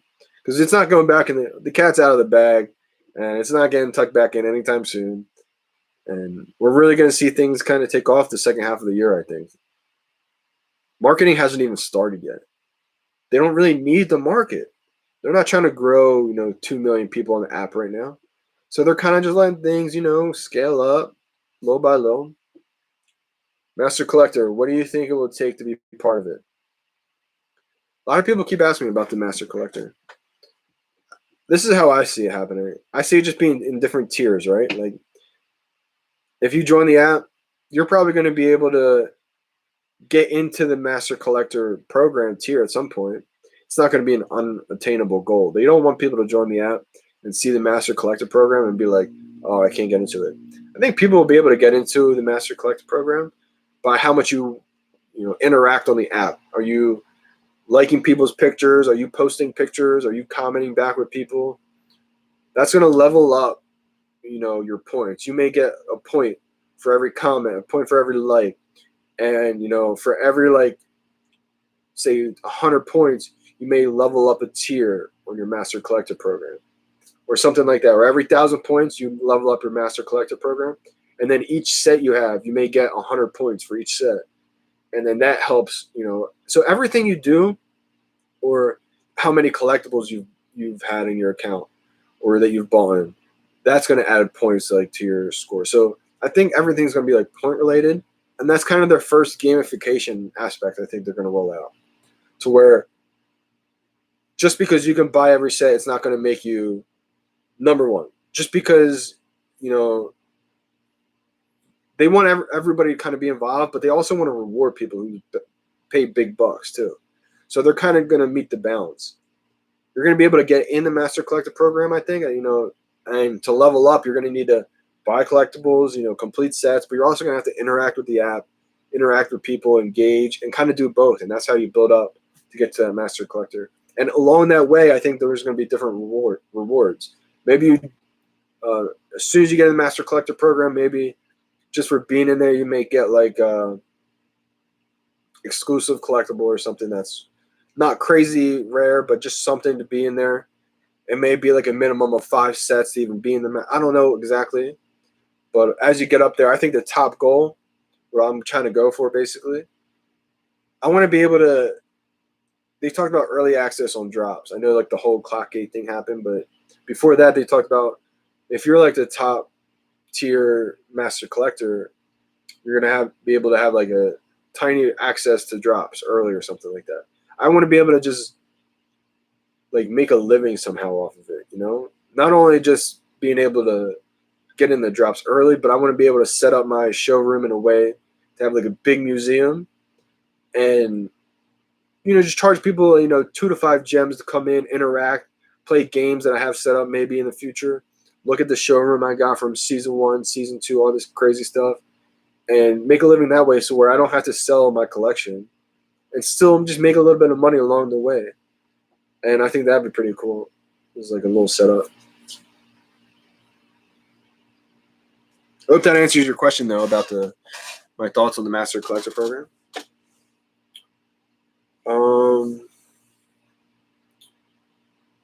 We're putting marketing firms out of business.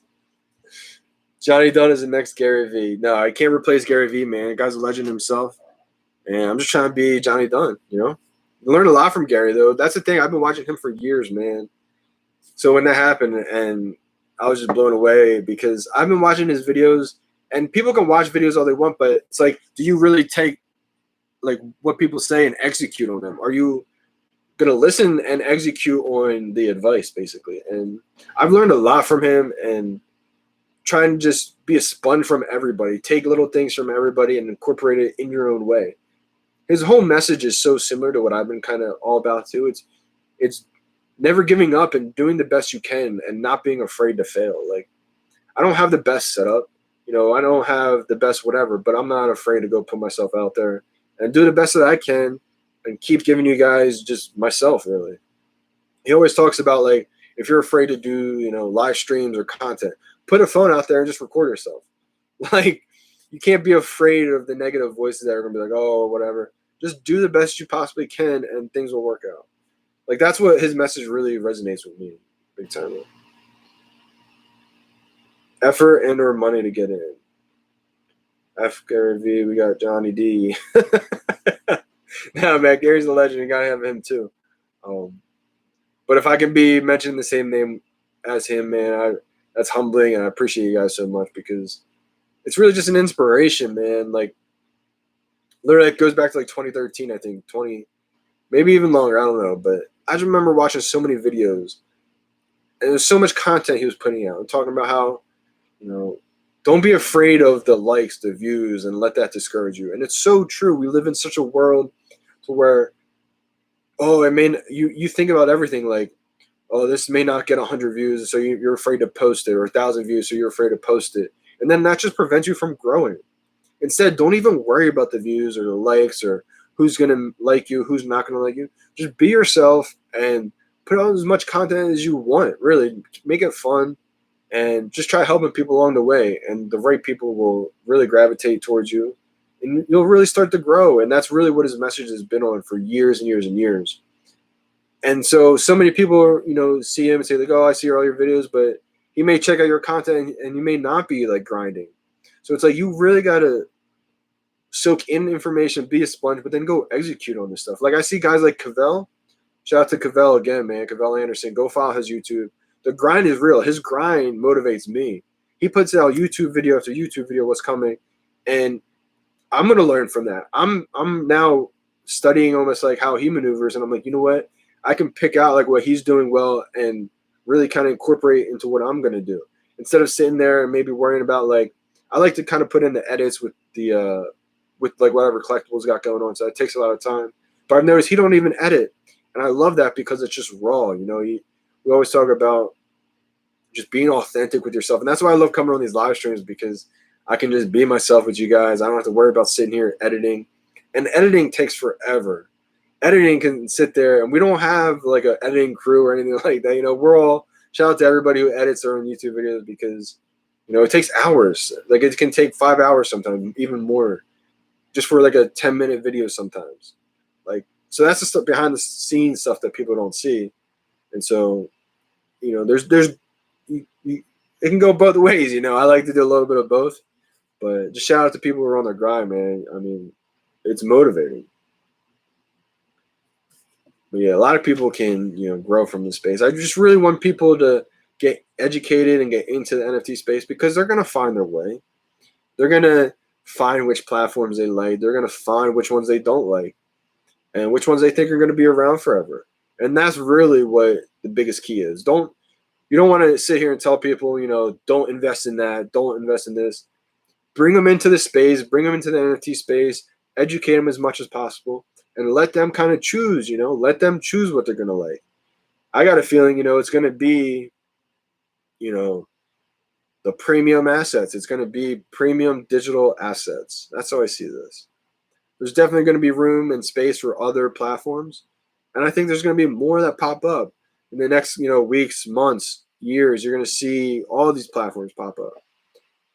And I think it's just important not to, shun all them, but, if people want to join, if it gets more awareness to the whole NFT space, bring people in and welcome everybody as like a whole family in this NFT space. Because if we all kind of stick together, it's going to just blow up the whole space in general. People are going to find which projects they like, which brands they like. They're going to find their way. Digital ceremony.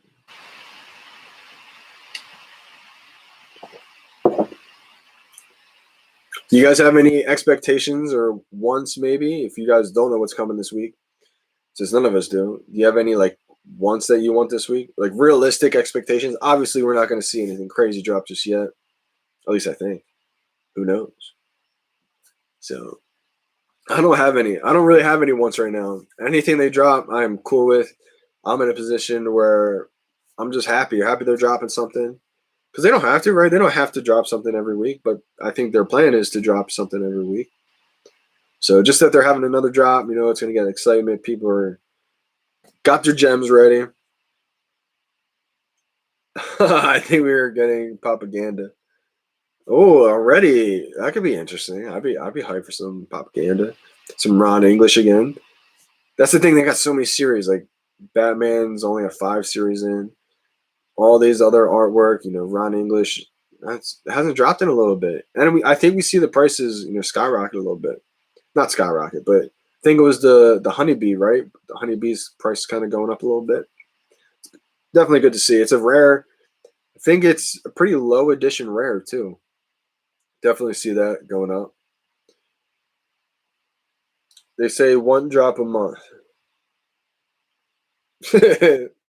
One drop a month. Could you imagine that? That thing would just sell out in not even a second. I could not. I would not be able to do the drop if it was once a month. I would have to buy everything in the market. I basically am anyway. Edu. Man, if they dropped that right around this time, the Ultraman hype, I would dig it. I think I would dig it a lot right now. Everybody would go back, try to complete that set. So everybody would be scrambling for Ultraman 7, Ultraman Ace. Should I go pick up one right now? Extra one. Let me go look at the price right now. Let's go see what the price is. Going to the market. All right, let's go. Let's go. Ultraman. We got Ultraman Uncommon. It's about 91 bucks right now. Ultraman 7. There's 773 in the market. It's a decent amount still. The Common is about 54 bucks right now. 461 in the market. We got Ultraman Ace. 232 left in the market. And the floor price is 275. Oh, but then it goes right up to 293, 295, and 320.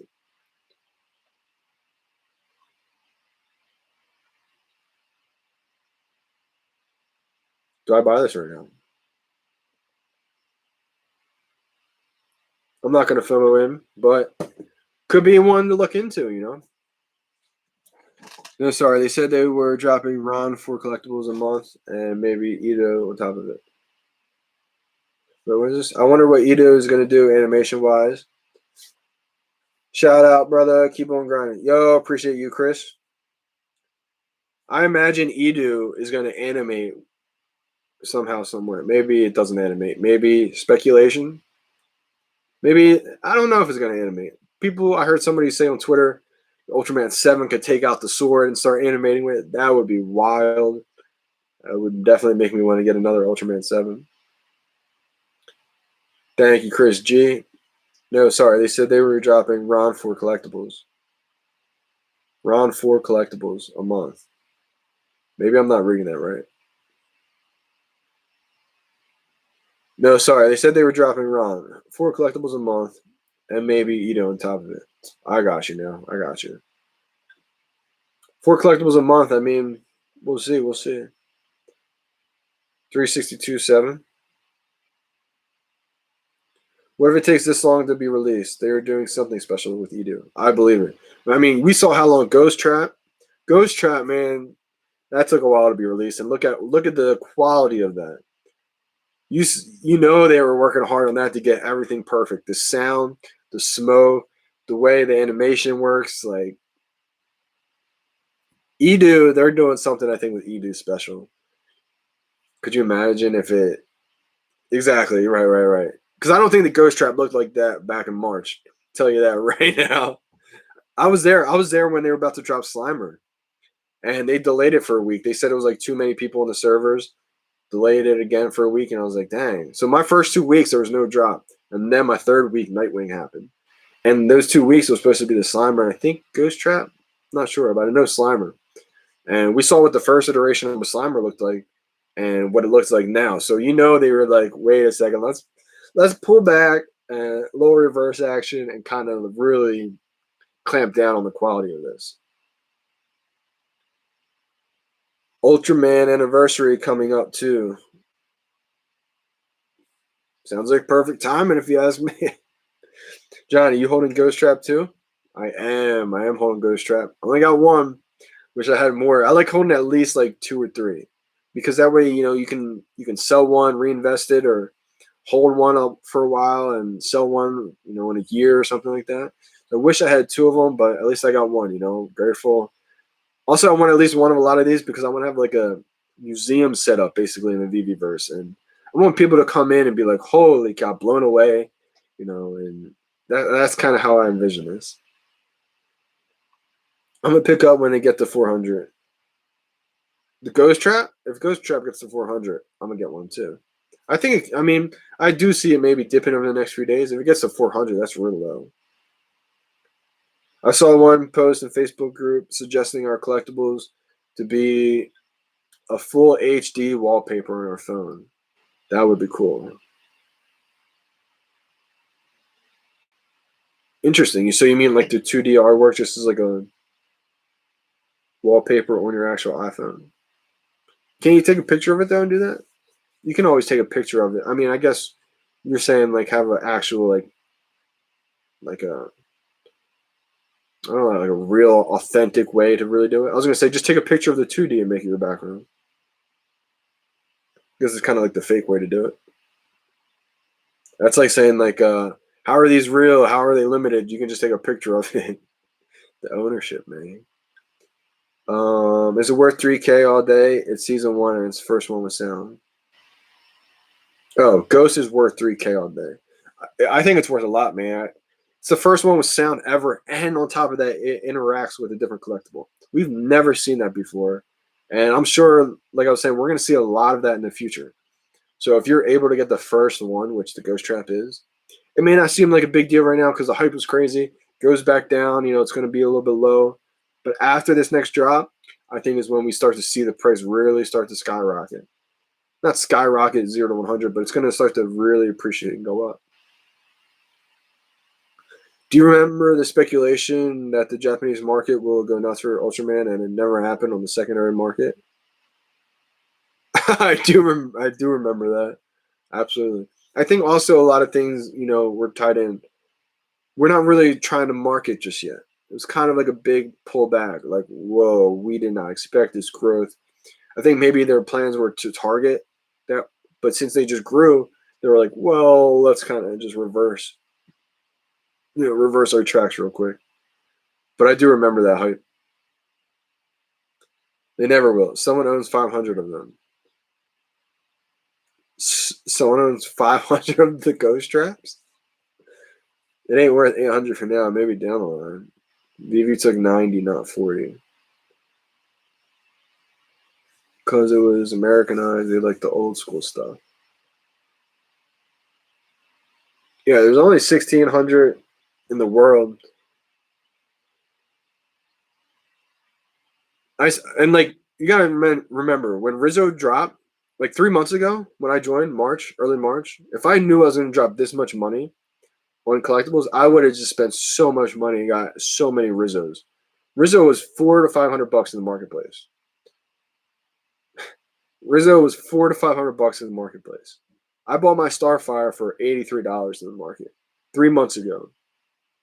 Fast forward 3 months, look where Starfire is at right now, $1,000. Look where Rizzo is at right now, $3,000. In 3 months from now, how many are going to be available and what's the price? The biggest thing is like, can you hold for those months? Are you able to? That's what it comes down to. Only 20 Rizzos taken out and they're 3K. So your logic is laughable.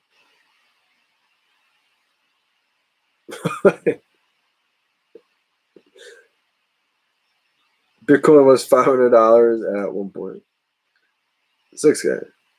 Yo, what up, NFT and me? I am in at 3.2K, and yes, we will hodl. That's the thing, man. I know people who bought 5K Rizzos, and they're not worried one bit because these are real digital assets, and we're only beginning. We're only beginning in this journey. It's only going to get crazier. More companies, more IP brands are going to get more involved, and VeVe is going to be a household name. VeVe is going to be one of those names where you're going to hear other kids, other people talk about. Have you heard about VeVe? And you're gonna be like, VeVe? I was in season 1. Like, it's gonna be legendary. Comfy. Yeah. I bought Rizzo at 1.5K gems, but I traded a boatload of collectibles. I think I traded like 10 collectibles. I traded a Penguin. I think I traded a Todd. I think I traded a bunch. I had 9 Todds at one point. I had to keep trading to reinvest in more. I got 4 left. Don't want to get rid of those. And I had to buy more Omi with them. I was able to trade a couple, get more sets, and really just keep reinvesting. I was able to stack my Omi up. Got a nice little Omi bag now, and just blessed, honestly. Obviously, it depends on what community you're in and everybody you're talking to, because sometimes even me, I start getting caught up because I'm used to talking to people who got so much, and I'm like, wow, I start feeling like I don't have enough. And it really has to, take me back, and you got to get a perspective of things. Like, you got to be grateful for everything that you got right now. Especially when Disney hits. VeVe, I remember Gramps, what's Clockgate? Wish I spent more on Omi. Yeah, no, you definitely want to have your Omi bags packed, for sure. Everybody's going to remember Clockgate as like a huge, moment in time. Everybody's going to remember Marvel as being like a big, big shift. Were you there before the Marvel announcement? Were you there before Clockgate? Like, were you there? There's going to be like moments in time, that are going to be history. Wish I didn't drop so much on Omi in March and April. Yeah, I mean, hindsight's always 2020 though, right? You got it up there's people that bought it at 1 cent, thinking like it was going to go 50 cents right away. I thought it was going to keep on going. Before I was really educated on the token metrics, I thought it was not like a slow burn, and I thought it was just going to keep on going. I was saying wild stuff. I remember I was like saying it was going to be like crazy stuff by the summer, like. But then I got educated, and I really started to understand it's a slow burn. It's going to take a little bit of time. But even if you got in at the high, man, close to 1 penny, you just got to hodl, dollar cost your average back in, and just keep buying those little dips. That's really what I would say to do. It's not financial advice, of course, just my opinion. I agree. I bought at the all-time high. I at least didn't buy at a cent. I knew it was overvalued at a cent.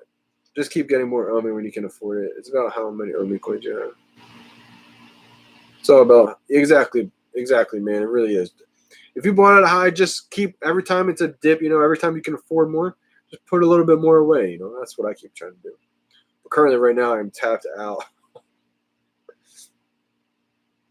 I realized that NFT was healthy for physical collectibles too. More people in VeVe also invested in physical collectibles. Helps their market gain more sales and new users. Yeah, absolutely, man. Like, it turned me, I would have never bought physical Batman. I bought 2 physical Batman. I bought all these Funko Pops. I know Funko Pops aren't valuable. I just bought a few of those because, like, my favorite players, celebrities, it was just like feed the soul. That's really I bought them. But I even bought the Todd Batman and the Rizzo Batman. Like, I don't think physical collections are ever going to go away. Like you said, it's only going to give it more exposure. It's going to bring more and more people into the whole collecting world. David talked about how everybody's a collector. You may not even realize you're a collector. Cavemen used to collect like stones and gems. And speaking of gems, now fast forward, now we're collecting gems even more. But on VeVe. But Disney honestly will make VeVe it household. Disney honestly will make VeVe hit households. People are going to want Mickey Mouse and all those princesses to take photos of. Do you remember Snapchat? Like a couple years ago, Snapchat, you could take AR photos with random things they had on there. Everybody was spending money and paying real money for these Snapchat AR photos that you could take photos with. Fast forward to now, what's happening? You didn't even own those things back then. You were just buying them off Snapchat. You didn't own them.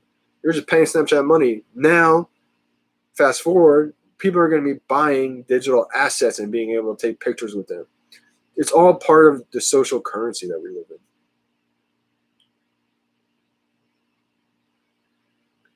I'm getting all the LOL surprises I can get my hands on until I see sold out button. You- it's crazy because like people are like, "Are you gonna get the Barbie?" And I'm like, "Well, originally I said no, but then I thought about it. I was like, well, is it the FA Barbie? Like, are you gonna keep buying every drop? I don't know, man. I just take it as we go, right? I'm trying to come up with a little strategy, a little plan of what I got going on. I'm really starting to dive into like what am I a fan of? What do I want to build my collection around? I personally, since I have all the Batman, I'm going after the whole Batman. I want to have every Batman 1/100. That's my thing. I loved Batman as a kid, so like if I loved other ones like Spider-Man, but if I don't get other ones, at least I can say I got every Batman 1/100. People aren't going to be able to get that first Series 1 Batman. I got a chance to be able to get it. Worst case scenario, that's what I'm going to go after. I am going to try to get these legendary drops. So we'll see, man. I'm trying to get another job too somewhere. I've been trying to get a job at these golf courses because extra money right now would just help tremendous. So shout out to Ron Jaworski if you're watching this. Really would love to work at your course. Think, maybe potentially in the future. Collab with VeVe one day, legendary, historic, NFL drops. Who knows? One day, hopefully that happens. Hell yeah, until it gets overwhelming. It will get overwhelming, man. What is the safest way to buy off the market gems? Like quid drops every 3 times a day. That's nuts. You don't want to oversaturate it. I don't know if that's what they're doing or not. Like I haven't checked them out. Safest way to buy off-market gems is to not buy off-market gems. It sucks, but it's the truth. I don't really advise doing that, even though you can get them cheaper, I think. You have to trust people, and you have to really, take a leap. You don't want to get beat. You don't want to get scammed. Sometimes it causes too much stress. You don't really want to have to do all that. So sometimes it may not be worth it. I don't really have the best advice on the off-market gems besides not to do it. 1 or 2, really trust who you're dealing with, obviously. Use an escrow. Shout out to Wendy. I know I would send her to Wendy, but that's the thing about escrow. You got to be dealing with so many people, and that can get so overwhelming. So shout out to all the escrows who have been doing it and are still doing it and are going to do it in the future because it's a hard job. You got to constantly deal with people, emotions, and stress and money, and it's a lot. And shout out to everybody who's doing that. But I don't really suggest buying off-market gems.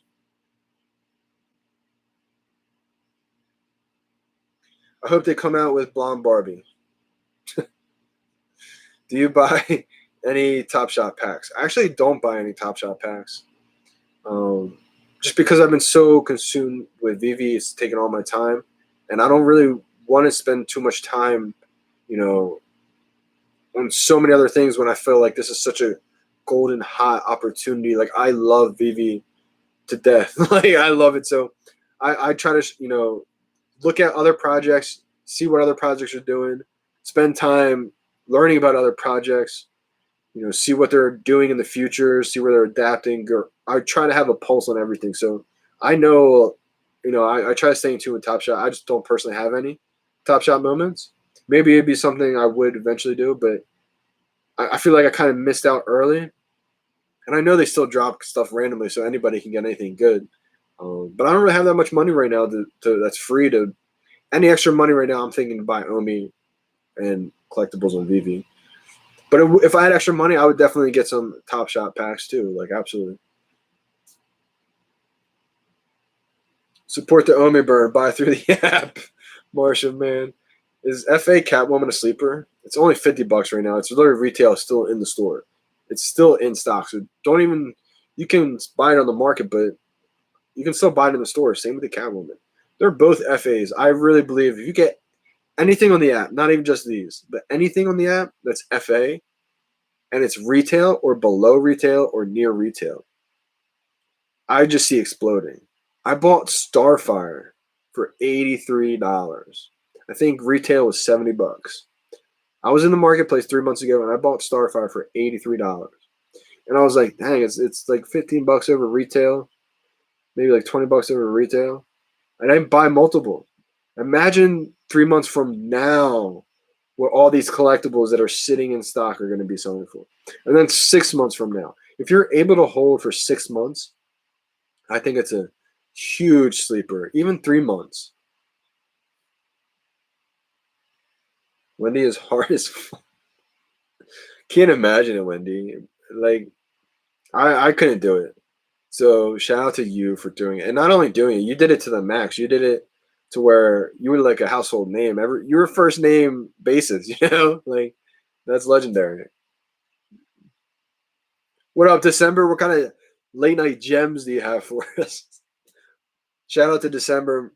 Said, hey, now if you guys don't know who December is, you guys might have heard of Clockgate 2.0, and you're looking at the person who's responsible. December, right there, brought out late night gems on the live stream. Shout out to you, and shout out to VeVe Vault too, because he put in his videos. He really got the word out big time. I don't think it was really that big. He put in his video, really blew it up, and he does a lot for the community too. You know, everybody's on the grind, everybody's doing their own thing, and you know, tensions fly, emotions flare, and I try to do my best to kind of cool things down and bring people together. And you know, shout out to VeVe. Well, he's doing a lot for the community. I try to shine light on anybody who's wants the best for the VeVe community. You know.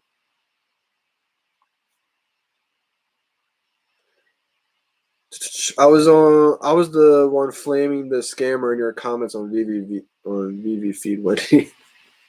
Let's go, Brendan. You gotta have people like that. It's afternoon here. Good morning to you guys there. It's afternoon for you there. It's 1:30 in the morning here. Jelly, wow, good for you on Starfire. Thanks, man. I good on me. Yes, I appreciate it, but bad on me for not buying more. You know, like. I didn't think I was going to spend. The thing is, I didn't think I was going to spend this much money. If I knew I was going to spend this much money, I would have been buying $500 Rizzos. Would have got a few of those. Like Dick Sprang Joker is the Rizzo of the Jokers, bro. Yo, what up, Unir Sanchez? You definitely want to shout out Comic Way for that video. I do think Dick Sprang is definitely a legendary Joker. It's Dick Sprang, legendary. I'm more of a fan though of the FA Joker. I do have more FA Jokers though too. So to clarify, maybe I'm biased there. But I got more because I felt like it would be a longer. You know, everybody's going to want the first appearance of something, but the editions are lower on the first edition Joker. You know, that Dick Sprang, I think there's only about 3,000 of them. 3,000, maybe like 250 or something around there. And the FA Joker, you know, it's got 7,000. I think the FA Joker is kind of like the Todd Batman, you know.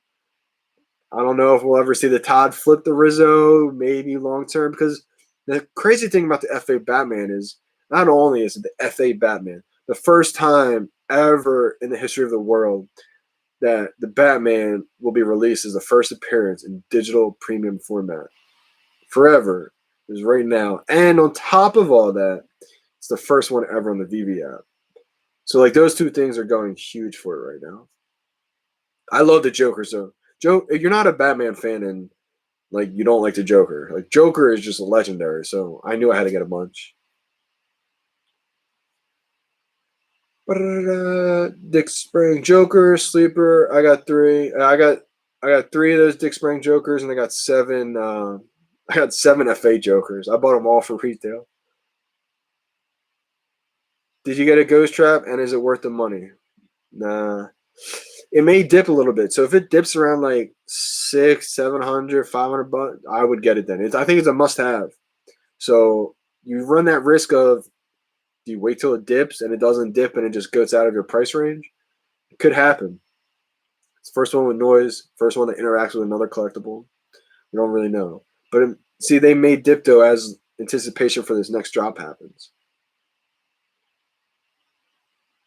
Oh, we're going crazy in the chat. Let's go. I gotta scroll up here. I gotta use my phone. All right, let's see. Where we at? FA Joker. Ghost Trap hurt to buy, but it was worth it for my taste. Yeah, same. It was a hurt to buy. It was a hurt to buy for sure. But it's gonna be legendary a long time. It's gonna be one that we look back at when all these make noise, when all these interact with different ones. We're gonna be like, that was the first one ever.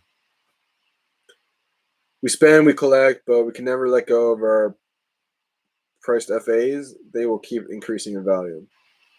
You don't want to get rid of the FAs, man. I don't think. Because we're going to see, I think Comic Break talked about, we're going to see these Jokers, all throughout. But this is the FA Joker. We're not going to see another FA Joker ever. We're going to see more Jokers. We're not going to see more FA Jokers. A yoked big asylum type Joker. There's a vid that shows the whole black and white set. Hi guys, me late to the party. What I missed? We're just talking to VeVe, man. A lot of big news in the VeVe world, VeVe community. Ghost Trap just dropped. Marvel.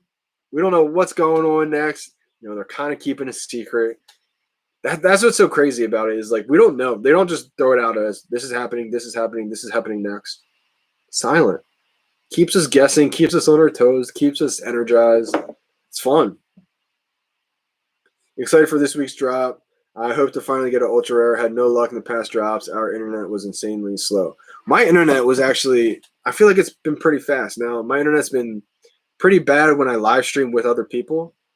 And so I'm thinking maybe my internet's not as good as I thought. And maybe that's why I've been struggling on the drops too. I've been struggling on drops big time.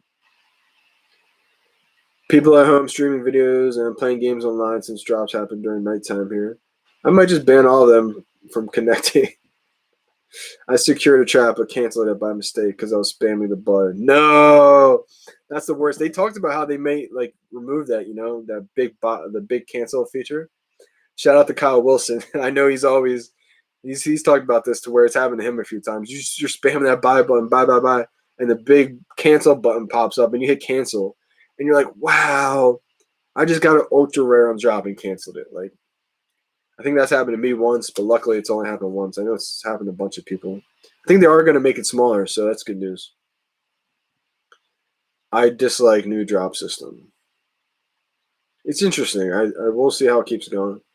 I wasn't getting them before. I wasn't getting it now, so I don't really have, too much to say about it. We'll see. Once I get one, I'll probably be like, yeah, that drop system's the best. What's the one brand you would love to see that isn't even on the radar? The Simpsons. I just thought about that because no one's really talking about it, and I don't know if we have it or not. Lamborghini. I think the Simpsons would be insane because there's so many characters. Imagine the person who's a big Simpsons fan, kind of like Batman. There's 100 of them. What's the Simpsons? You have every character in the Simpsons. That would be something I would try to go for, and I don't know how because I'll probably be so tapped out by then.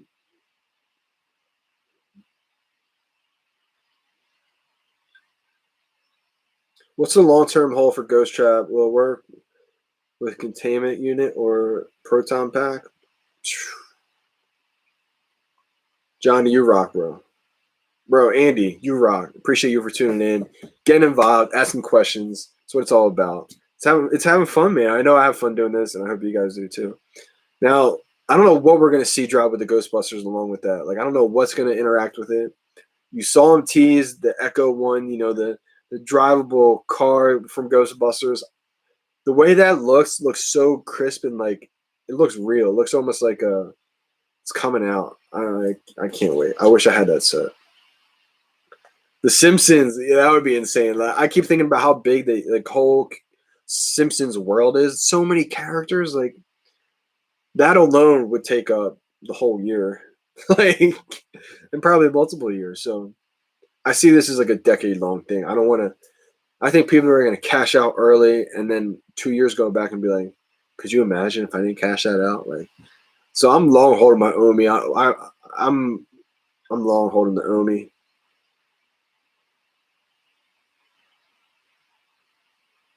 Let's see where we at. Where we at in the chat? I need an FA Pokeball. Wow. Nah, Disney is hard. Y'all gay for Disney.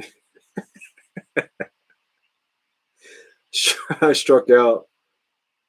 TW? What's TW? Disney would be insane, man. Disney would be Simpsons also. I struck out 2 prior drops. Got a 600 with Ghost Trap. Love the new system. Banksy, Warhol. Yeah, those artists, calls. Like, could you imagine if this stuff drops? Like, I think that's what's really going to go bananas on, I think, OpenSea. You know, a lot of these brands will too because it's never been seen before. But also, I think the first wave is going to be like these artists that get taken onto OpenSea, allowed to get sold on OpenSea for ETH. I think once that happens, people are then going to start downloading the VeVe app. You know, people who are buying them are going to want to start to use them and interact and really have fun with them. So I think the first wave, you know, people take them off because it's new, take it to the OpenSea, sell for ETH. And then I think as that wave happens, we're going to see a huge wave kind of come back into the VeVe app. And that's when we're going to see prices skyrocket, I think, like we've never seen before. Everybody's going to be on the VeVe app talking about it. We're going to see commercials. We're going to see big major corporation brands talk about it. And 2022 is just going to be insane. To look back and say, these were all just visions. These were all just speculations. But this is probably stuff that's already been in the works that they just can't even talk about or say.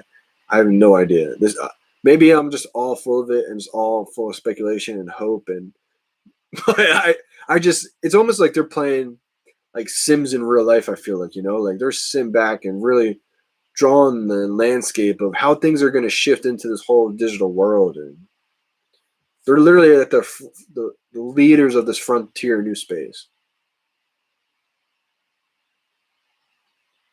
Game changer. Once I run low on money, I'm going to try to get the ultra rare, flip them for that profit, and use that to get more newer drops. Absolutely, man. That's what a lot of people do. If you can score ultra rare low, you know, low mint, ultra rare on drop, you can flip that. You can buy a floor price of that same drop and still have, like, you know, at least a few hundred gems ready to go. Any news on Artist Alley? No more news lately on the Artist Alley. You know, I think the first drop from the Artist Alley was that Simone Golden Dragon Girl with the other. I think even not even the Golden Dragon Girl and the silver, but the common and the uncommon. Those are like the color ones that they actually made. I think they're amazing looking too. I wish I went back and bought like 5 of those because you saw the price on the commons even skyrocketing. Just one of those where when we get into the VeVeverse and we're on the desktops and we're moving around and we got the wearables, you're gonna want those centerpieces in your house. You know, you're gonna want those. And even if you don't have the money for the gold or the silver ones, the common or uncommon ones are gonna be like the first ones ever out of the Artist Alley with the brand of Tokidoki.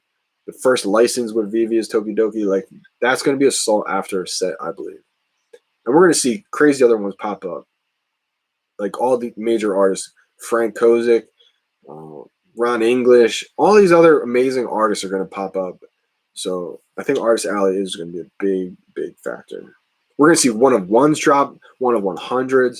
You know, I need like a 1 of 100. What are they called? I don't remember what they're called. The golden 1 of 100 ones that David shows off and Dan shows off. I need them. That silver dragon girl, bro, something about it is so beautiful. I am so mad when they were cheap. I didn't just buy like 5 or 10 of them. I so want right now. They're too expensive for me to get now. I want like 5 or 10 of them just all around my 2 golden dragon girls. I thought would look amazing. I think when they switch over to ETH, then we'll see a huge sale on VeVe because people want to cash out. Everybody's money is tied up in the VeVe app. I agree. I don't know for sure if it's going to happen, but I see it big. Like, you know, people want to cash out. But if you can hold, so there's 2 ways to play. You know, you kind of sell now before it. Could risk it though if you sell too early, too late, or you can just hold.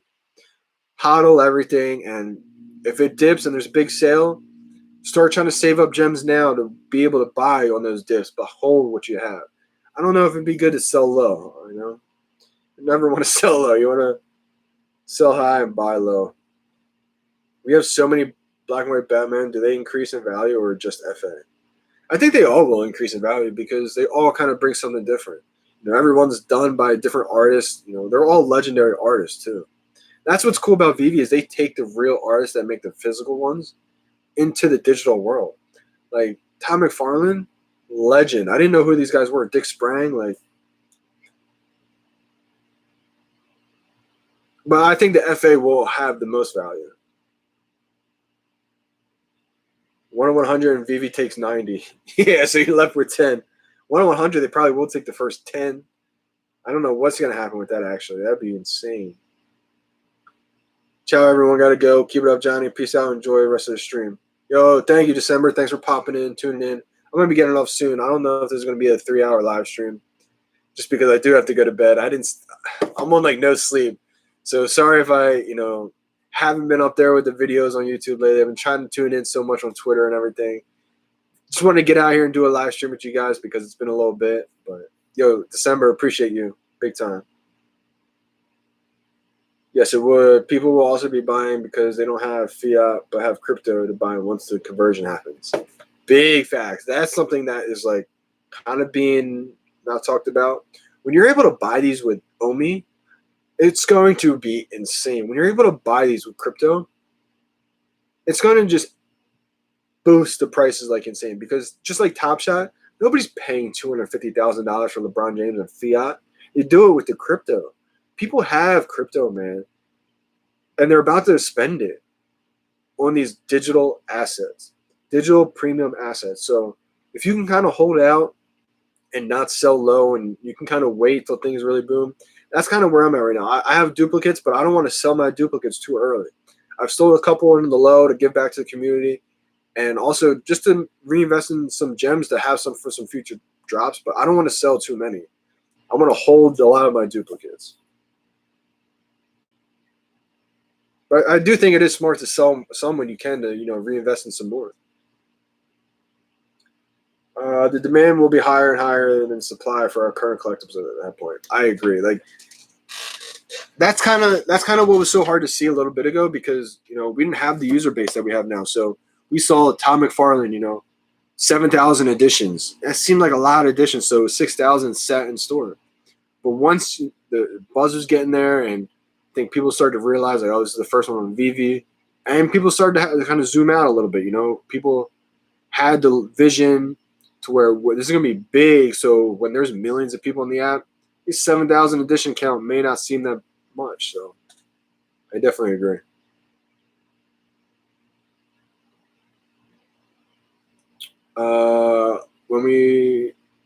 When we deploy to OpenSea, hodl JD. Yeah, I'm definitely trying to hodl, my man.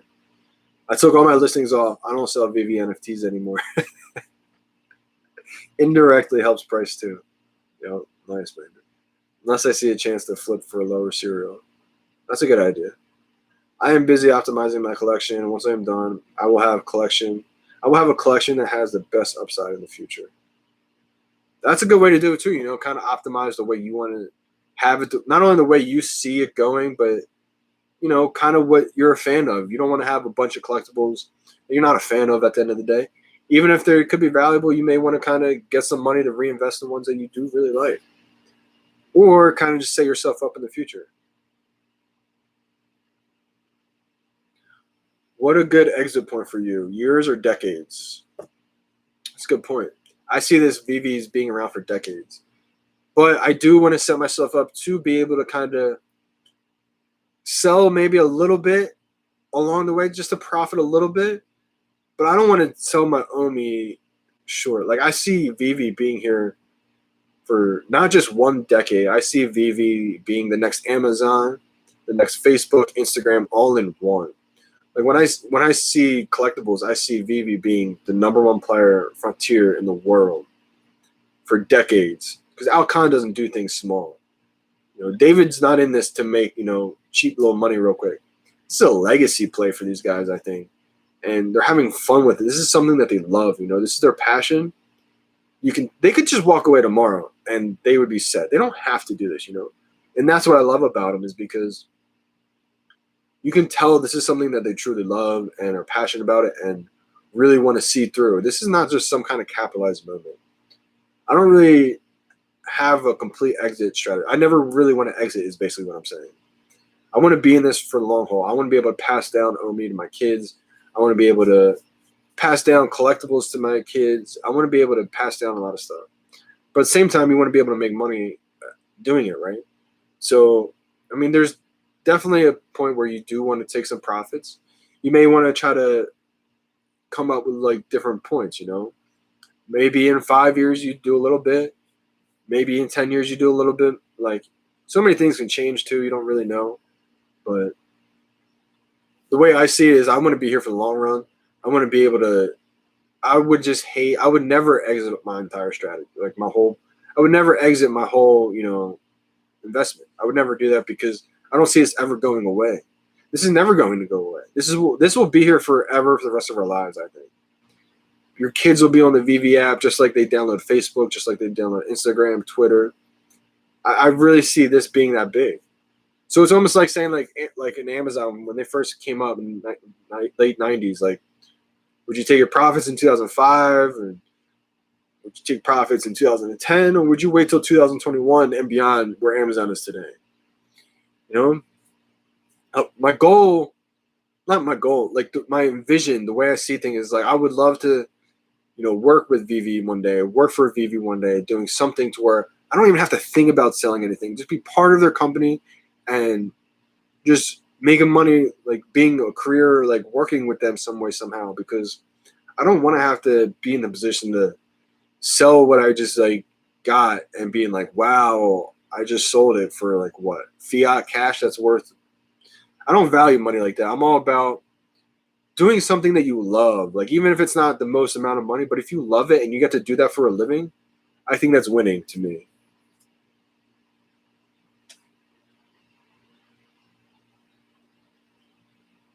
Exit strat, give my diamond hands to my kids. That's the best way to put it, man. I really think that's the case. I think selling my collection will be hard. So much connection. Exactly, the emotional connection to it, because we're all here early.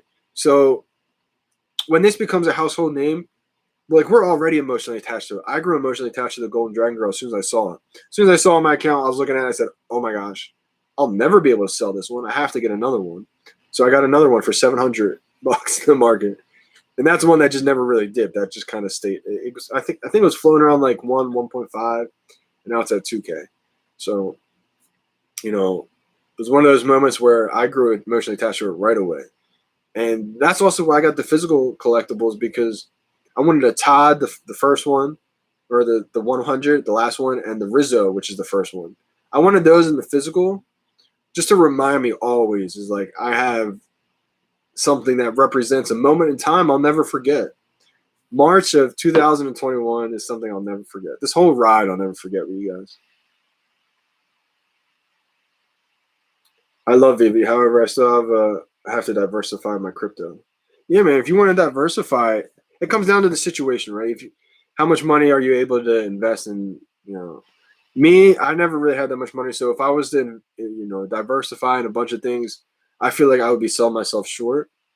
So because I didn't really have that much money, I'm all into VeVe, because I believe it's the best and the safest and the number one platform. So I'm just all in. That's not financial advice, but I think if you do have enough money, put a little bit in here, put a little bit in there, and put a little bit in there, and spread it around. Absolutely. 1 million Omi equals one private island in 2022. 2022 is close, man. May not happen that quick, but if you're just starting with VeVe, do you think it's too late to buy Nightwing, Starfire, Barda? They're all nearly 1,000 gems. That's a good way to look at it. If you're just joining now and you want to, like, you're a fan of those, do you go out of pocket and spend that much money right now? It's a tough debate, because you really have to come down to what are you okay with financially. Everybody's situation is different. There's going to be people that come on the VeVe app and see that and is like, I'll never be able to afford that. It's a lot of money, just $1,000 on one collectible. Some people look at that as like, I'll be able to afford like one of those maybe in a month. But some people come on the VeVe app and they see that and they say, okay, I'll buy 10. Like, to me, 10 of them would be like out of reach. I couldn't do that right now. Even just to buy one, I'd be like, well, that'd be my one purchase for a while, like. So, do I see people coming on and buying a few? Absolutely. Do I see people coming on the VeVe app and looking at it like, oh, I can't buy one? Absolutely. It's going to happen both. That's also why I think, they want a lot of people, or not a lot of people, they want a lot of collectibles in the store to kind of meet the needs of everybody, because everybody's different. And in order to get the masses, it's hard to do. because you have to meet the needs of everybody almost. And I think if I had to bet on anybody, any team, I would bet on this team.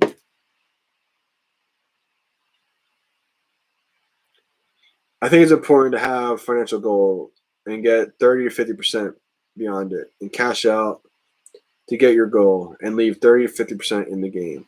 That's a good strategy too, man. I think it's definitely important, like you said, to come up with a goal. Whatever your goal is, it's going to be different for everybody. But I do think it is important to have a goal or like a strategy set in place. So you're not just out there winging things. Buy Barda. Yeah, Barda's a solid one. Barda, Starfire. I mean, Barda's the first colored comic on VeVe. Starfire is the first animated. I mean, Rimmo is the first fully animated, but Starfire's fire moves, and that's going to play big role down the line, I think, because we're not seeing the dynamic movement yet. I'm pretty sure they said in their white paper, in the beginning it's just all going to be static, and then as it moves, it's going to be dynamic. So we're going to see a bunch of animated characters soon. I'm a new collector because of VeVe, and I have a major emotional connection with my collectibles as well. I'm glad you joined VeVe, man. It's awesome to see that you're a new user. Let me know what your favorite collectible is as a new user. And it's crazy how quick it happens, right? You grow so attached to it because I think the difference is you get to really interact with these, You get to make it part of your life. And that's what's kind of different and separates this. Is like, not only do you get to like collect it and put it in your app, like cool, but you get to, if you're bored, you're by yourself, you get to take your collection out now, zoom it out, inspect it, look at it, interact with it if it moves, like the ghost trap or the Ritmo that dances, or I'm sure we're going to see so many other Easter eggs that happen, but you get to put it in your real life now. If you're in your bedroom, if you're out, in the ocean, you get to actually put your collection that you own in your real life. So I think that's kind of like why we get so attached to these as well, because it brings a whole new dynamic to it that we've never really seen before.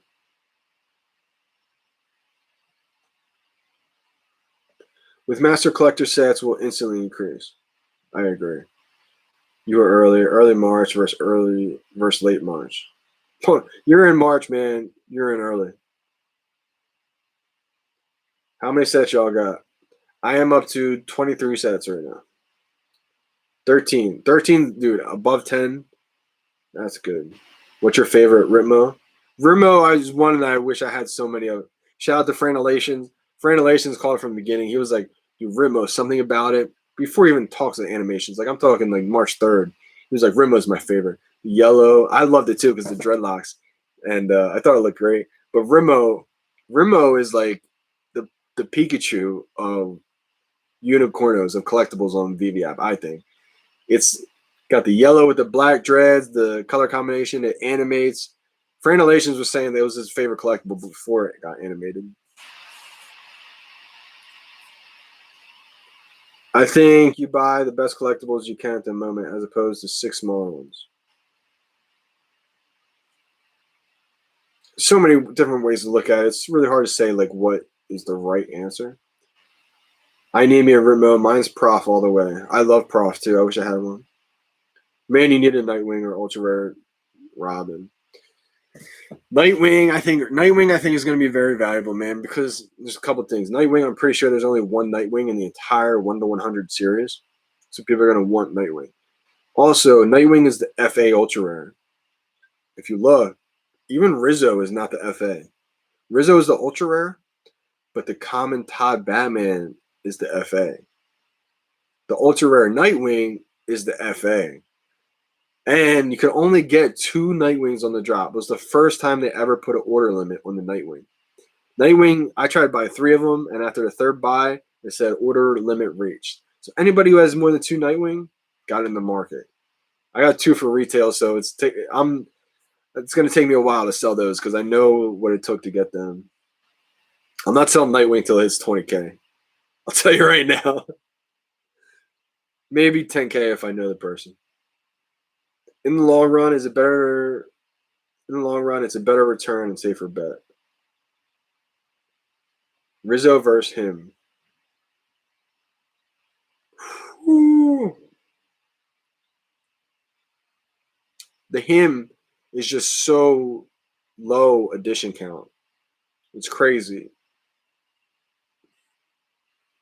But it's like, how many people know him versus Batman? But the edition count is so low, it may not matter. I don't know. It's so tough, man. It's so tough on that. Me personally, I'd rather go with the Rizzo, but there's gonna be people that rather get the him. See, I was never like a huge fan of him or really knew much about him. So wish I bought expensive first, but I bought cheap first. My favorite by far, Dragon Girl Silver. Something about the all silver. I have a total of 73 collectibles at the moment. Nice, man. 73, you're about to hit the 100 mark. Good for you. I thought you were about to say you have 73 silver Dragon Girls. I was about to say, wow. Like, throw me a couple. The 73, man. Congrats to you. You're about to hit triple digits soon. Keep up the good work. I do love the silver one a lot. Wish I had more. I'm at 93. I'm getting close to a buck. Congrats to you, Brendan. Drop this week, you think? I do think there will be a drop this week. Tapping out, fun chat night. Yo, Gary, appreciate you for tuning in, coming in, chatting some VeVe. I feel like I can talk VeVe. I feel like we all can talk VeVe just every single night. I'll start going live a lot more often. Sleep has been, something I've been trying to get back on a normal schedule. Once I get back on a normal schedule, I think, things will really start to evolve, I'm going to put out content on a more consistent basis. I'm going to do live streams on a more consistent basis. Right now, it's kind of all over the place. And it's just because of schedule, I spend all day on Twitter with you guys. Try and just get involved. Like, I try not even just get involved. I try shining a light on a lot of people that I think deserve it. There's so many people in the community. Like, shout out Bud Thompson. He just joined the Twitter community. He makes YouTube videos. I just typed in what my account is worth on his chat. It took me a while. He's got a Google Doc thing on his YouTube channel, Bud Thompson, and you can type in your collectibles, and it'll come up with like the floor price, basically, of what your collection's worth. So if you guys want to, find out how much your collection is actually worth, the floor price, because right now in the VeVe app, it doesn't actually give you the exact price. It's kind of like broken, I guess you'd say. They got to fix it. But shout out to Butt, man. He puts in a lot of work, made a Google spreadsheet for people. And basically, I try shining a light on a lot of people I think really deserve it. Because there's so many people that are talented in the community that I really think just deserve some recognition, some light. They do so much good. And do my part in really trying to use my platform to spread some awareness on some people. JD, thanks for the entertainment. You're the best.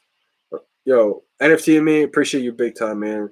Do what I can. I always say this, like, I'm not the most, experienced person with collectibles or crypto I just got into. So I can't sit here and give you like a chart analysis or anything like that. I'm still learning a lot. I mean, I've definitely learned more than I would say your average person knows about crypto, but by no means I'm an expert. So try to just give you guys what I've learned from my experience. Like, when I talk about my experiences too, I feel like it can help because so much has changed in VeVe from March to now, to where people just joining now, they might want to like get some tips and what did I learn that I would do differently, all kinds of stuff. So just trying to do my part, being part of the first 10,000 people in the app. Just it blows my mind that 10,000 people, community, we really didn't know what was happening. We knew it was big. There's people that joined before me. I joined March 3rd, March 1st. There's people that joined February, January. There's people that joined pre-public launch, in 2020, like October, November. There's people who were in the Omi coin, like 2018. There's people that left. There's people that stayed. There's people that, so people have seen the ride that have been invested, even before me. So the fact how I'm so like just blown away about how we've grown from 10,000 to like 450,000 users now.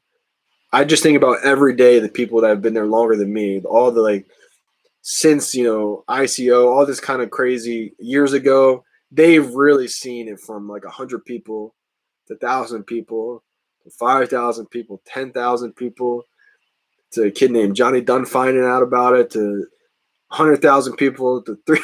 Like, so they've really seen the whole growth like really happen. And I just want to give my experiences from the time I found it. I feel it can definitely help people. And the community is just amazing, man. So many amazing YouTubers out there.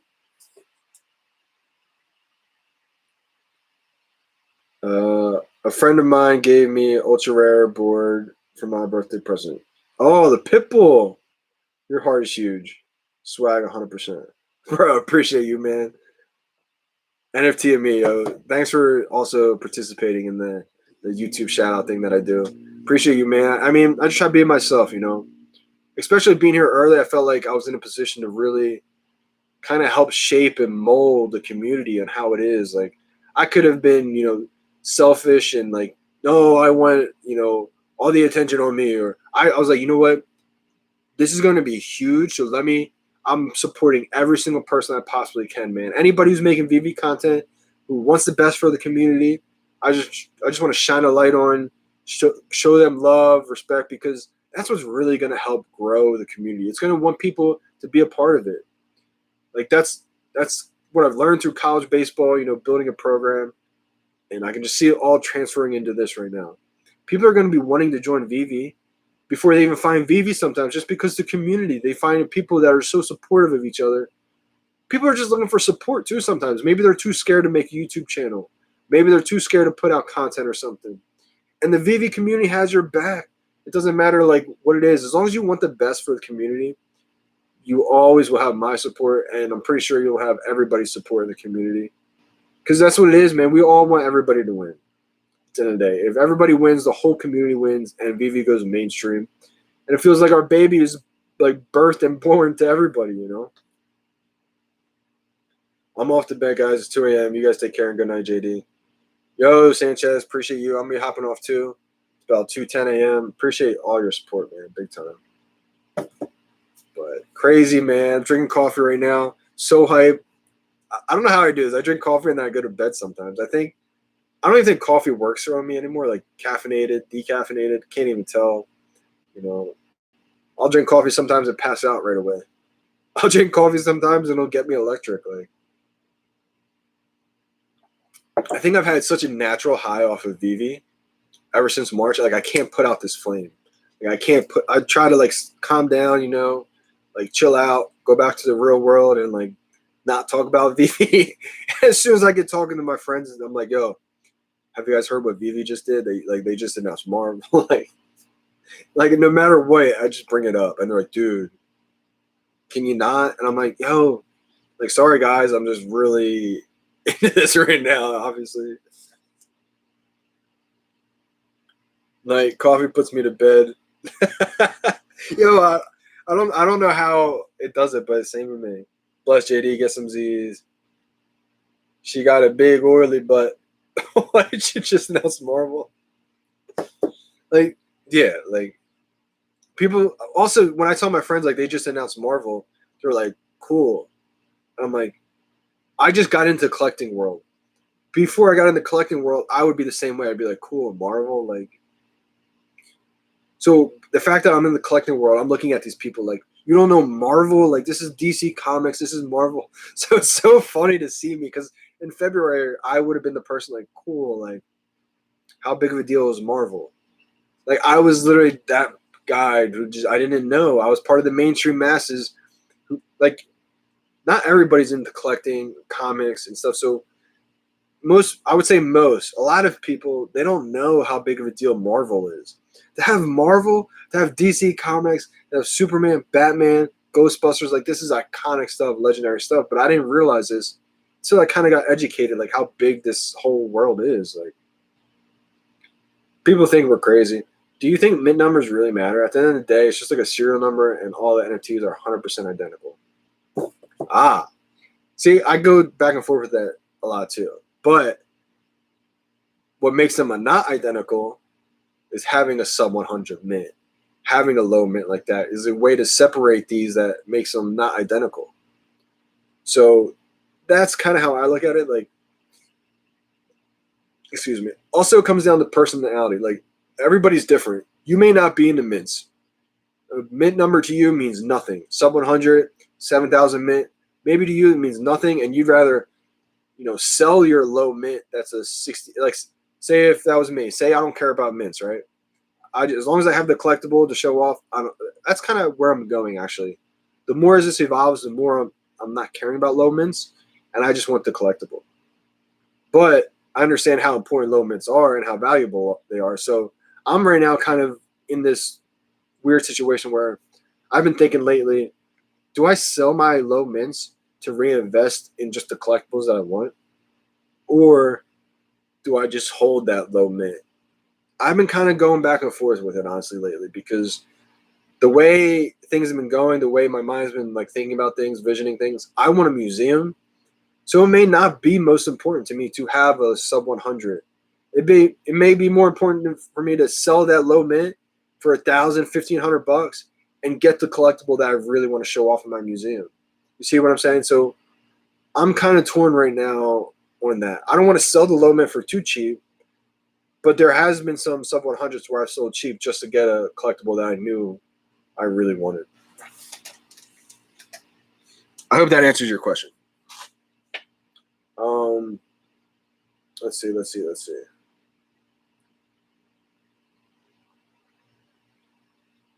Yep, people think I'm nuts. Get 1 out of 100 into VeVe. Seems like you get one out of 100 people into VeVe. My sister likes VeVe. Mint matters. Mint numbers do matter. 81 mint Superman says so. No, like if you get a sub 100 Superman, that's gonna be big money. What I think the difference is, low mints are a little bit less liquidated, meaning like you're not able to liquidate, a sub 100 Superman for $3,000, etc., because you have to find that collector, and there's not as many collectors as opposed to listing a floor price Superman that's a mint in 7,000. So I think it comes down to liquidity. Like, it will be more valuable to have that sub 100 mint or whatever. But if you want to sell it real quick, get the cash, get the gems, you're going to be able to sell it a lot quicker, a higher mint floor price, I think. Sell everything, buy Donnie. The balance is always a problem to find. Facts. Not having balance can be like a blessing and a curse, Not having balance allows me to dive 130% into everything I love. But not having balance also is kind of a curse because, there's sacrifices that come with it, There's sacrifices with all kinds of things. Social, friends, like there's all kinds of things. But you got to really be in the things you love. Because when you are in the things you love, it doesn't seem like work, and it doesn't, you're okay with some of the sacrifices you have to make. Yeah, I was thinking selling Superman to pick up more season 1 or even trade. Save that Superman. I would save Superman. Superman's one you gotta save. Donnie will flip Bitcoin. It's getting close, right? Wow. Wow, Donnie versus Bitcoin. Yo. Whoever made that up. Who made that up? Brendan, yo, tag me on Twitter. Say Donnie versus, or will Donnie flip Bitcoins? Put something like that on Twitter and tag me. I'll repost it. That's amazing. That could be like the new, trend. Like every day, are we checking to see if Donnie flips Bitcoin? Like, just get some hype, I don't think we need it, but it'd be fun. I will save Superman. Thank you for your advice. Exactly. Would you trade your whole collection for 3 Bitcoin?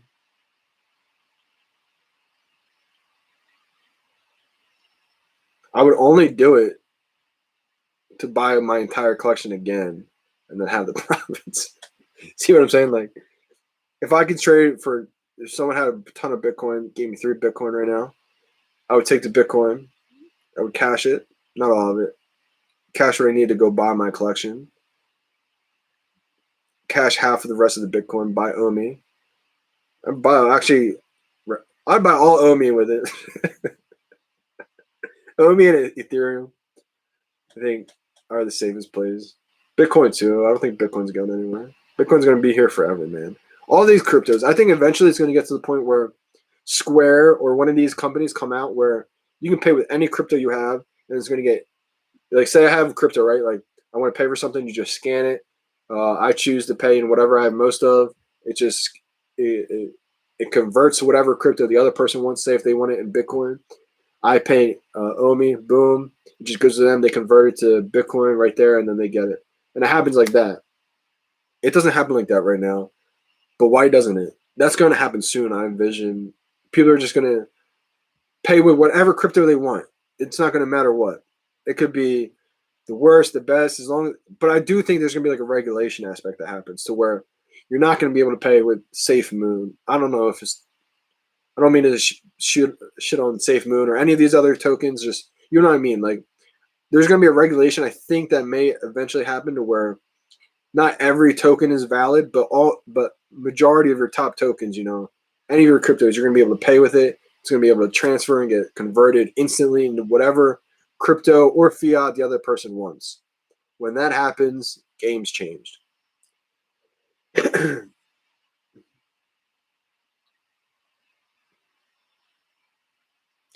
difficulty in finding the medium, just be real to yourself. Exactly, man. I think that's what you're saying, finding the medium. You mean like the balance aspect on life and everything? That's really all you can be is just real, be yourself, and at the end of the day, know that you gave your best. You know what I mean? Just do everything you can to constantly give your best. Because that's the only thing you can control in life. There's so many things in life that you can't control to where you can only control what you can control. You can't waste time, worrying about what you can't control. I hope they bring Robotech to VeVe. Amen. So you'd rather keep your current investment than investment of 3 Bitcoin.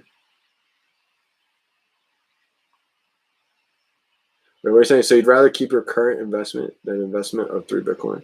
Make sure you tally up first. Collection might be worth more than 3 Bitcoin. Like that's what I'm saying. Like I know, like I think my collection, if I was to sell everything like right now, floor price, my collection, with a few minutes, it'd probably be like it's down to a good amount. Down is like it was a little bit higher a few months ago. I want to say probably about like say 45, 50K. I know 3 Bitcoin, that's a lot more. But my collection, I think the real true value in that is way more than 40, 50,000. I think in a few months we're going to see that increase. And I think in a couple years, it's going to be like legendary, I would just take that Bitcoin. If I had 3 Bitcoin, I would just take it, buy all the collectibles that I have right now, and invest the rest of that Bitcoin in OMI, basically. How do I explain to my wife I spent $1,000 for Ghost Trap? You don't. You tell her house is haunted. Yo, that's hilarious. Be like, wife, babe, the house is haunted. We needed the Ghost Trap. Slimer's around somewhere. But no, honestly, what you say is, look, this is a once-in-a-lifetime opportunity. The first NFT ever with noise just dropped on the VeVe app. The first NFT, or I should say the first NFT with noise on the VeVe app ever just dropped. The first NFT on the VeVe app that interacts with another collectible just dropped. It's the Ghost Trap. We're going to see other collectibles interact with other collectibles in the future, I imagine. We're going to see other collectibles have noise. So going back and reversing back in a year from now, to say you had the very first one that started it all, I think it's going to be a legendary collectible. Just show her all the handbags and everything that you're going to be able to buy her when it appreciates. Be a man and tell her who you're going to call. When the movie comes out, you'll be in the green. That's true. That's very soon, like 1 to 2 months. Thanks, guys. You make my day. I need to get mine before that. So salute to you, JD. Salute to you, Mr. Herbs. Just hold. It's going to be a legendary collectible down the line. Do I buy more Ghost Trap?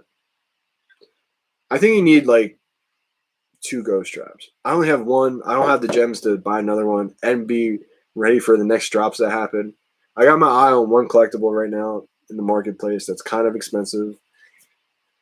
So I've been, actually I got my eye on a couple of them, but they're expensive. So I'm like, oh my gosh, I'm going to have to sell an arm and a leg just to get that one. And I won't have many gems left for next drop. So kind of got to be strategic right now.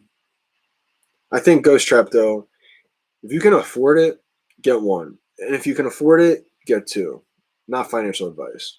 But you're going to want to sell one for big money eventually. But you're also going to want to hold one forever.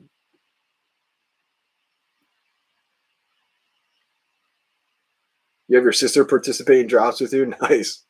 See, I don't have anyone to participate in the drops. Ghost Trap is the coolest NFT I've ever seen. It really is the coolest one. I have my girlfriend help me with drops, and she hates it. That's hilarious. She's probably like, oh man, Thursday again. She probably hates Thursdays. I may need a girlfriend just for the drops, honestly. My girl too. How do you explain the value to someone who thinks the digital collection stuff is laughable? Puzzle Master. So really how you explain it is you can ask a couple questions, right? You can ask whoever's asking is probably older, so they probably have kids. You can be like, does your kid spend money on Call of Duty skins? Collect like characters and different gun skins and everything, or Fortnite skins?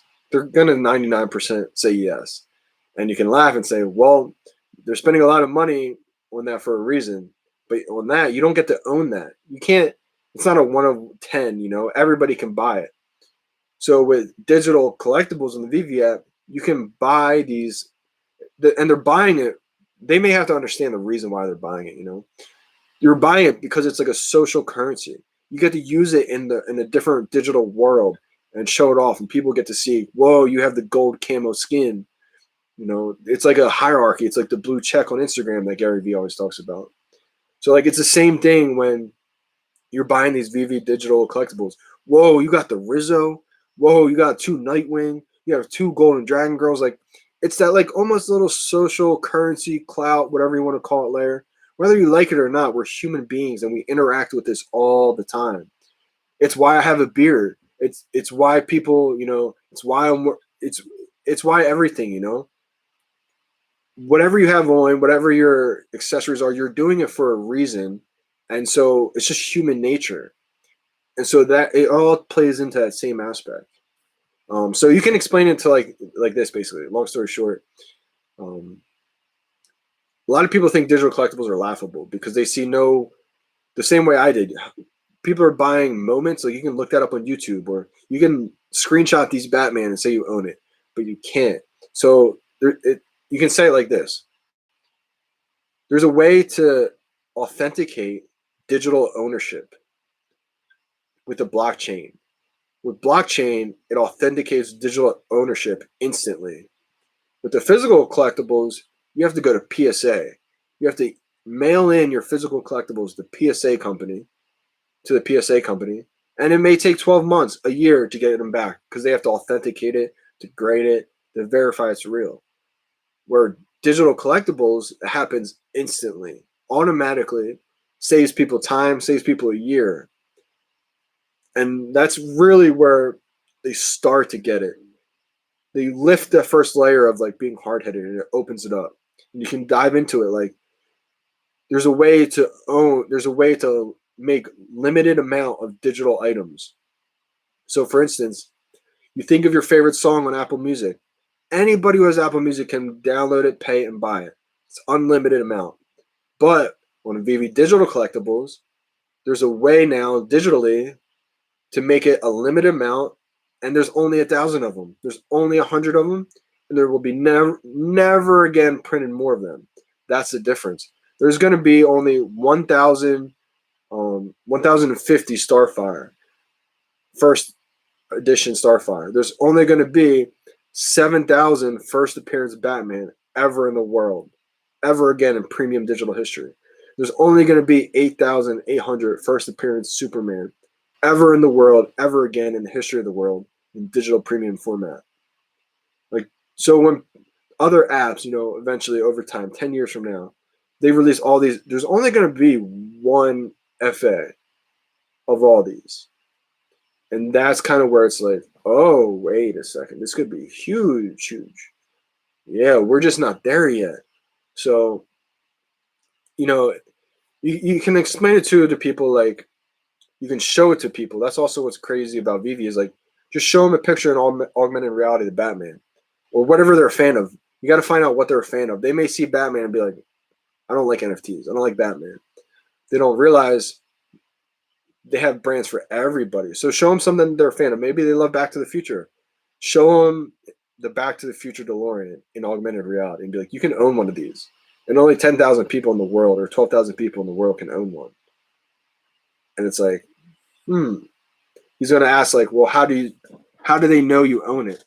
And it shows you on the app, on the blockchain history, you own one of X amount. Like, so that's one way to do it. Save your breath. Yeah, sometimes you can say anything and some people just won't get it. Terry Dobson is a great one to have. I'm all VV'd out right now. Snag one. Yep, I was told it's easy to explain what they missed out on and then explain it to them. Yep, I was told it's easy to explain what they missed out on, then explain to what. Oh, you're basically saying like it's easier to explain what they missed out on, basically. Exactly. Like if you find out they're a Powerpuff Girls fan and you missed out on Bubbles or whatever, it's like, oh, what? Like, so I think the best way to do is find out what they're a fan of and show it to them, or let them know like you can own. They talked about Al Khan talked about how we're going to be able to own digital things that were never even thought about being owned before in the physical world. And that had me going crazy because instantly I thought of like crazy monuments. What if you could own the Grand Canyon, a one-on-one replica of the Grand Canyon, and you can zoom it out and you can like, whoa, like different islands maybe, or I thought of the Statue of Liberty, or maybe, we do moments in history of time, sort of like NBA Top Shot, but like historical moments, or the Liberty Bell, or just, I don't know, just stuff that you can't own in the physical world, you can own in the digital world now. Well said, JD. What your thing about Terra Virtual NFTs? TV episodes, exactly, man. TV shows, movies. Imagine the first movie that drops an NFT one of one. It'd be like $1 million or something. It'd be crazy. Because only one person can watch the movie, like TV shows. Terra Virtua NFTs, I think they're in their own lane. They don't have the IPs like VeVe has. They don't have the brands like VeVe has. The ease of use isn't there. But I think they're like they're going on that line of premium. They're going licensed branded NFTs. I like licensed branded NFTs. I think there's going to be a place for Terra Virtua. I think they could succeed long term. I think maybe they'll be like like an Android and VeVe's the iPhone. Like I see, there's being like a Terra Virtua. I see, another platform that pops up and probably another one and another one. But I see VeVe being like the mainstream, the Ethereum. Like VeVe is like Ethereum. And then you see all these other blockchains that pop up, and I'm sure some will last, some are cool, some will have their own little niches, but it's like there's VeVe, it's like that's how I see it. So Terra Virtua is, I think they're doing their own thing. I like how they're bringing the licensed brands into the augmented reality, kind of like the VeVe-esque. But I mean, like I said, if you got the type of money, you got money to spend, and you're looking to what can I invest in, and you don't want to only be in VeVe, go put some in there. Go put some in other platforms. Spread the wealth a little bit. But if you don't have that much money and you want to pick like one project, that you're really about, safe bet, long term, I think VeVe's positioned themselves to be the number one platform in the entire world for the next 3 decades. Like, I would not have this much confidence if I didn't research the company to believe in it the way I do. Like, I know there's a lot of people that are just joining now, and they're like, well, like, who are these people, et cetera. And it's going to take time for them to research what we did. So if I can be like a little bridge to the gap to get them maybe down the rabbit hole quicker, et cetera, I'm all for it. Wow. Right, man. Imagine owning like a unreleased TV series or show, or even just clip of that movie. Imagine owning clips of movie scenes. Famous movie. Take a famous movie, right? Fast and Furious. Imagine owning. I just say that because I know they got the brands coming or the cars coming. Imagine taking a clip of that movie. Now you get to own. Imagine you get the ultra car, and if you get the whole set, it comes with the movie scene clip that you can buy. And now we're putting movie scene clips in our showrooms. Can you imagine that? I want all the movie clips being played in my showroom. Do you think it makes a difference which marketplace you buy the collectible at? What do you mean, which marketplace? Talk HoloLens. Oh, HoloLens or future of wearables. HoloLens, I think, is on the right track, man. I think HoloLens is absolutely where the future is. I think right now it's the price point. It's just not really for the masses. Right now it's for like the elite. But that's how cell phones started. I remember being a freshman in high school. It was like 2008. I remember being like in class with a girl named Barb Slack. Shout out Barb if you're watching. I doubt it, but if she is, she was one of the only people I remember in Pittman, my small little high school town, with an iPhone. And when she got the iPhone, we were all like, whoa, she's got the internet on her phone. Like, can you imagine what that's like? And just see how silly that sounds now. Like, I really remember being in the classroom looking at her. She was like on her phone or something during the class. I was like, she's got the internet on the phone. Like, I was like baffled. I was like, whoa, I can't wait till I have that. You know, like I was on my cell phone that didn't have that yet. So, but that's because iPhones weren't really cheap. They were thousands of dollars. So like, everybody couldn't have that. Same with the HoloLens, thousands of dollars right now. Everybody can't have that. But soon, they're going to be like $300, $200, maybe like $100 for the cheapest, and everybody's going to have, you know, the HoloLens One, the Apple Glass One, or whatever. And it's going to be as sleek as this happened. The same way, you know, cell phones were big, huge boxes, and they sleek down to that. Now everybody's got the cell phone. These glasses are going to be, they are huge boxes right now, but they're going to sleek down and be these little tiny things that we just wear like normal. It's going to enhance real life. Like it or not, it's going to happen.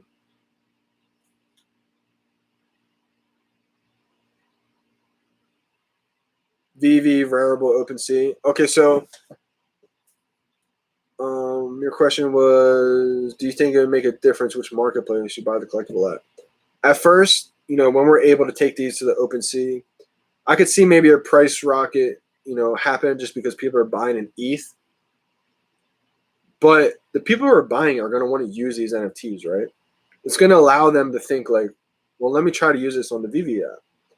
There's going to be other functions on the VeVe app that we don't even know about just yet, probably, that are going to entice people even more to come back to the app. When that starts to happen and everybody starts bringing the collectibles back to the app, that's when I really see the price explosion. Boom. People were used to paying these crazy prices on OpenSea. People are going to be able to pay in crypto on the app now too.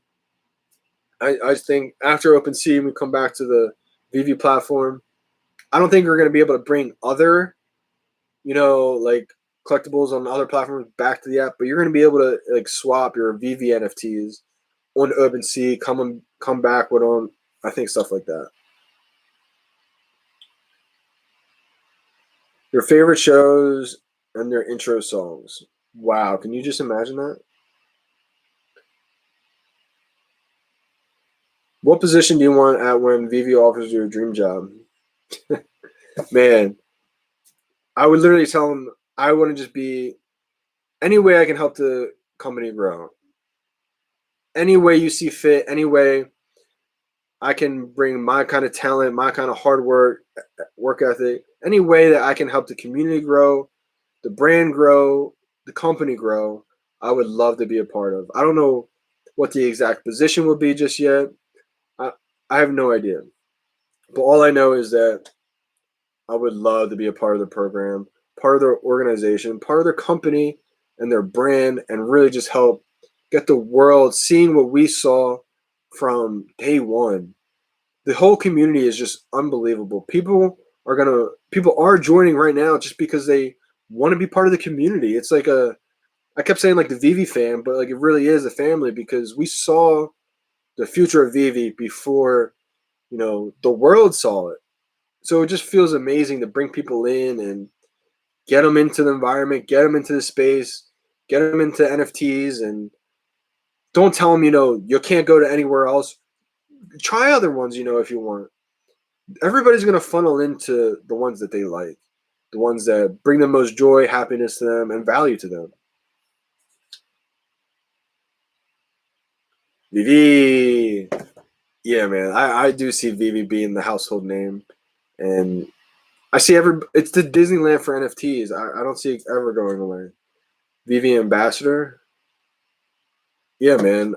Anything, honestly. Just to help grow the awareness about it. Talk about why it's so valuable. Talk about what's different about it too, because I'm sure there's going to be other platforms. But VeVe separates themselves with so many different ways. The team that's involved, it pays dividends. It shows that when you're using the app, the user experience is so much different than any other platform because it's a collecting app built by collectors. And I can't say that enough because so many other platforms, they may just get like a rich businessman to come in, buy the company, hire people, but like the user experience is what makes it amazing. And it's just beginning. You can tell with like the social feed, it's not even really there yet, They're spending most of their time, they're a small team too. They kind of have to pick and choose, their parts to grow. So I really think it's time to, put the seatbelt on, get ready to buckle up when we start to see the VeVe social media aspect of the app really get tightened up. When we see that algorithm feed, really tighten up and the social layer of it get worked on a little bit. That's when I think it's really go time.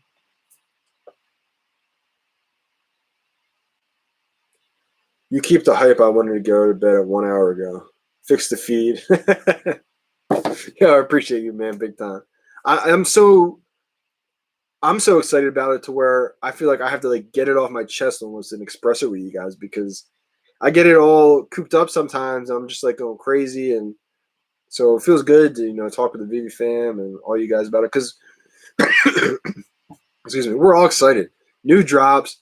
The last drop that just happened is legendary. So yeah, fix the feed. I think it's coming. Favorite collectible that you own? Top one for fun and top one for ROI. Great question. Great question. All right, so two of them. I think one of the collectibles that I have for return on investment.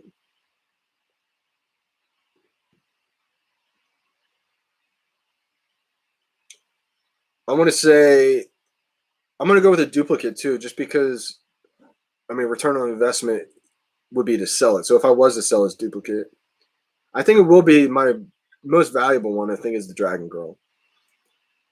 I think that will be the most valuable one I have long term, and I have two of them. So if I was to sell the extra one, it would be probably my most return on investment because I bought it for $700. I bought one on drop. It was probably one of the latest, and I haven't gotten an ultra rare drop I think since the Dragon Girl. Maybe I haven't got many at all. And so I got that ultra rare Dragon Girl, and I loved it right away. So I bought that one on the drop for $100, and because I loved it so much, I bought another one $700 in the market. So from $700 to already 2,000 right now. I think long term, it's just going to keep going up big. I think that one would be my most return on investment. But the most fun collectible I have, let me look through them real quick because I want to say one that maybe it's because like obviously, we have a lot of the same ones that we all like.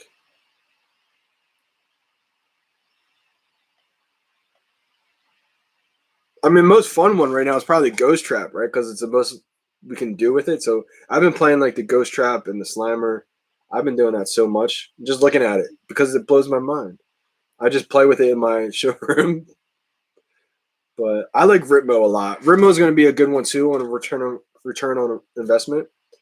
I traded a Becky Batman for my Ritmo. I wish I did a bunch of them back then. Becky Batman slept on too, the rare and the Series 1 Batman. But I think I made a great trade for Ritmo before it got animated. It was crazy. But Ritmo is one of my favorites too because I love dreadlocks. And the yellow-black combination, it just kind of sets it off. And it's fun, it animates. One that I like just chilling there, though, I like the Penguin a lot. Penguin was one that I didn't know how valuable it was at first. I only got two in the beginning and stopped. I should have got a bunch. I didn't realize there was only one Penguin in the whole 100 series. Penguin slept on. I like the umbrella. I think it looks awesome. Let me see here. The Ghost Trap, I only have, not the Ghost Trap, the Ghost Sign. Not the Platinum or the Mugli or the Silver. I have the regular Ghost Sign. I think when they went back and redid that one, the way the ghost pops out of that sign makes it look like way different. It looks really clean the way they did that. Let me see here. I also love the Joe M Batman, Joe Madura, just because it's like crouching, and when you zoom in and kind of look at it, it looks different than you look at it from afar. I have a lot of those for disclosure.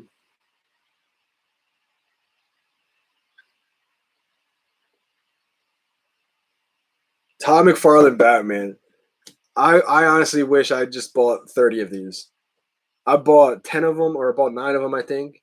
And that was probably one of my best moves, I would say. I like that one a lot.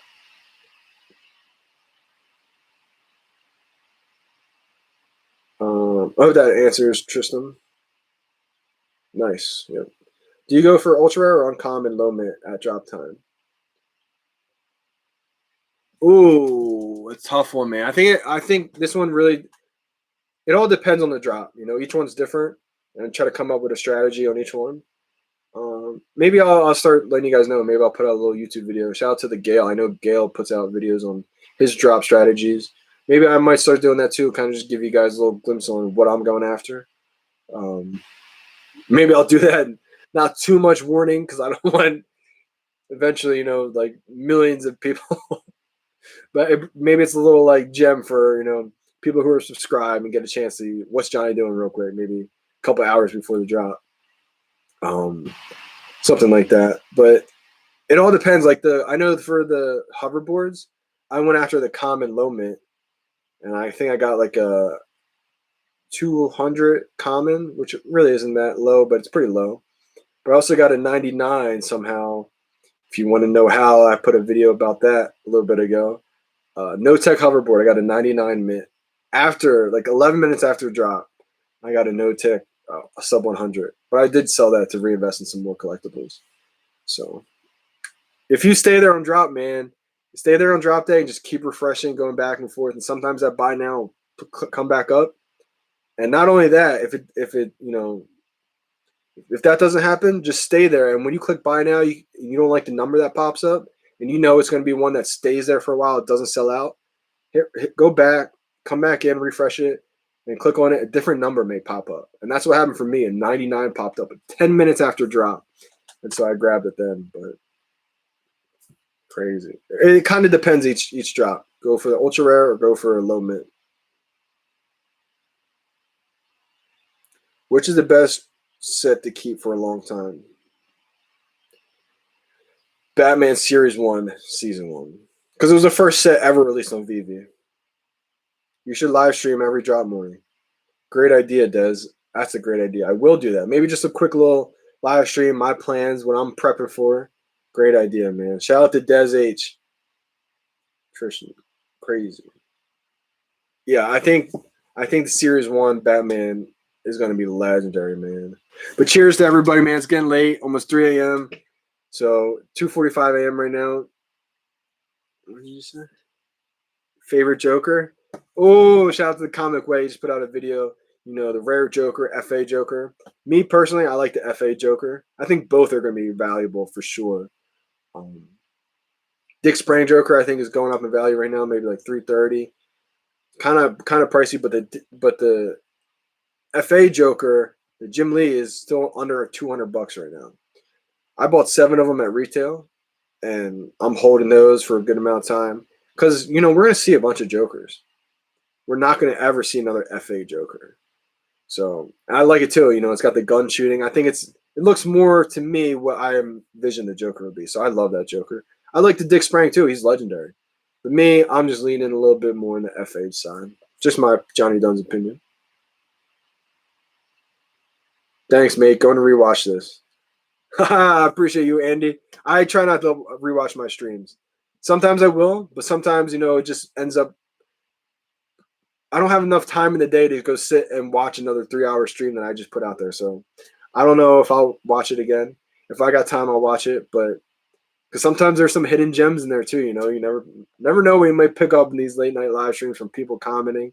You know, we got Clockgate 2.0 from one of the live streams. So, yeah, cheers, guys. Appreciate you guys. I'm going to tune off soon.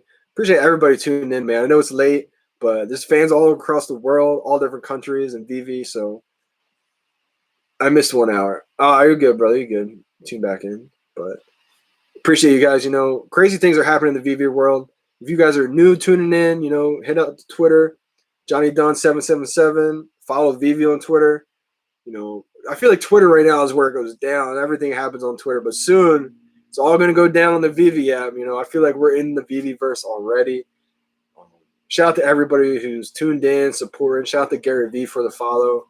Man, if Gary tuned in, if you're tuned in for this whole stream, I got even way more respect for you, man, because you're a real one. Gary's one of those guys that is in the dirt, man. Gary's in the trenches. He always talks about the clouds and the dirt.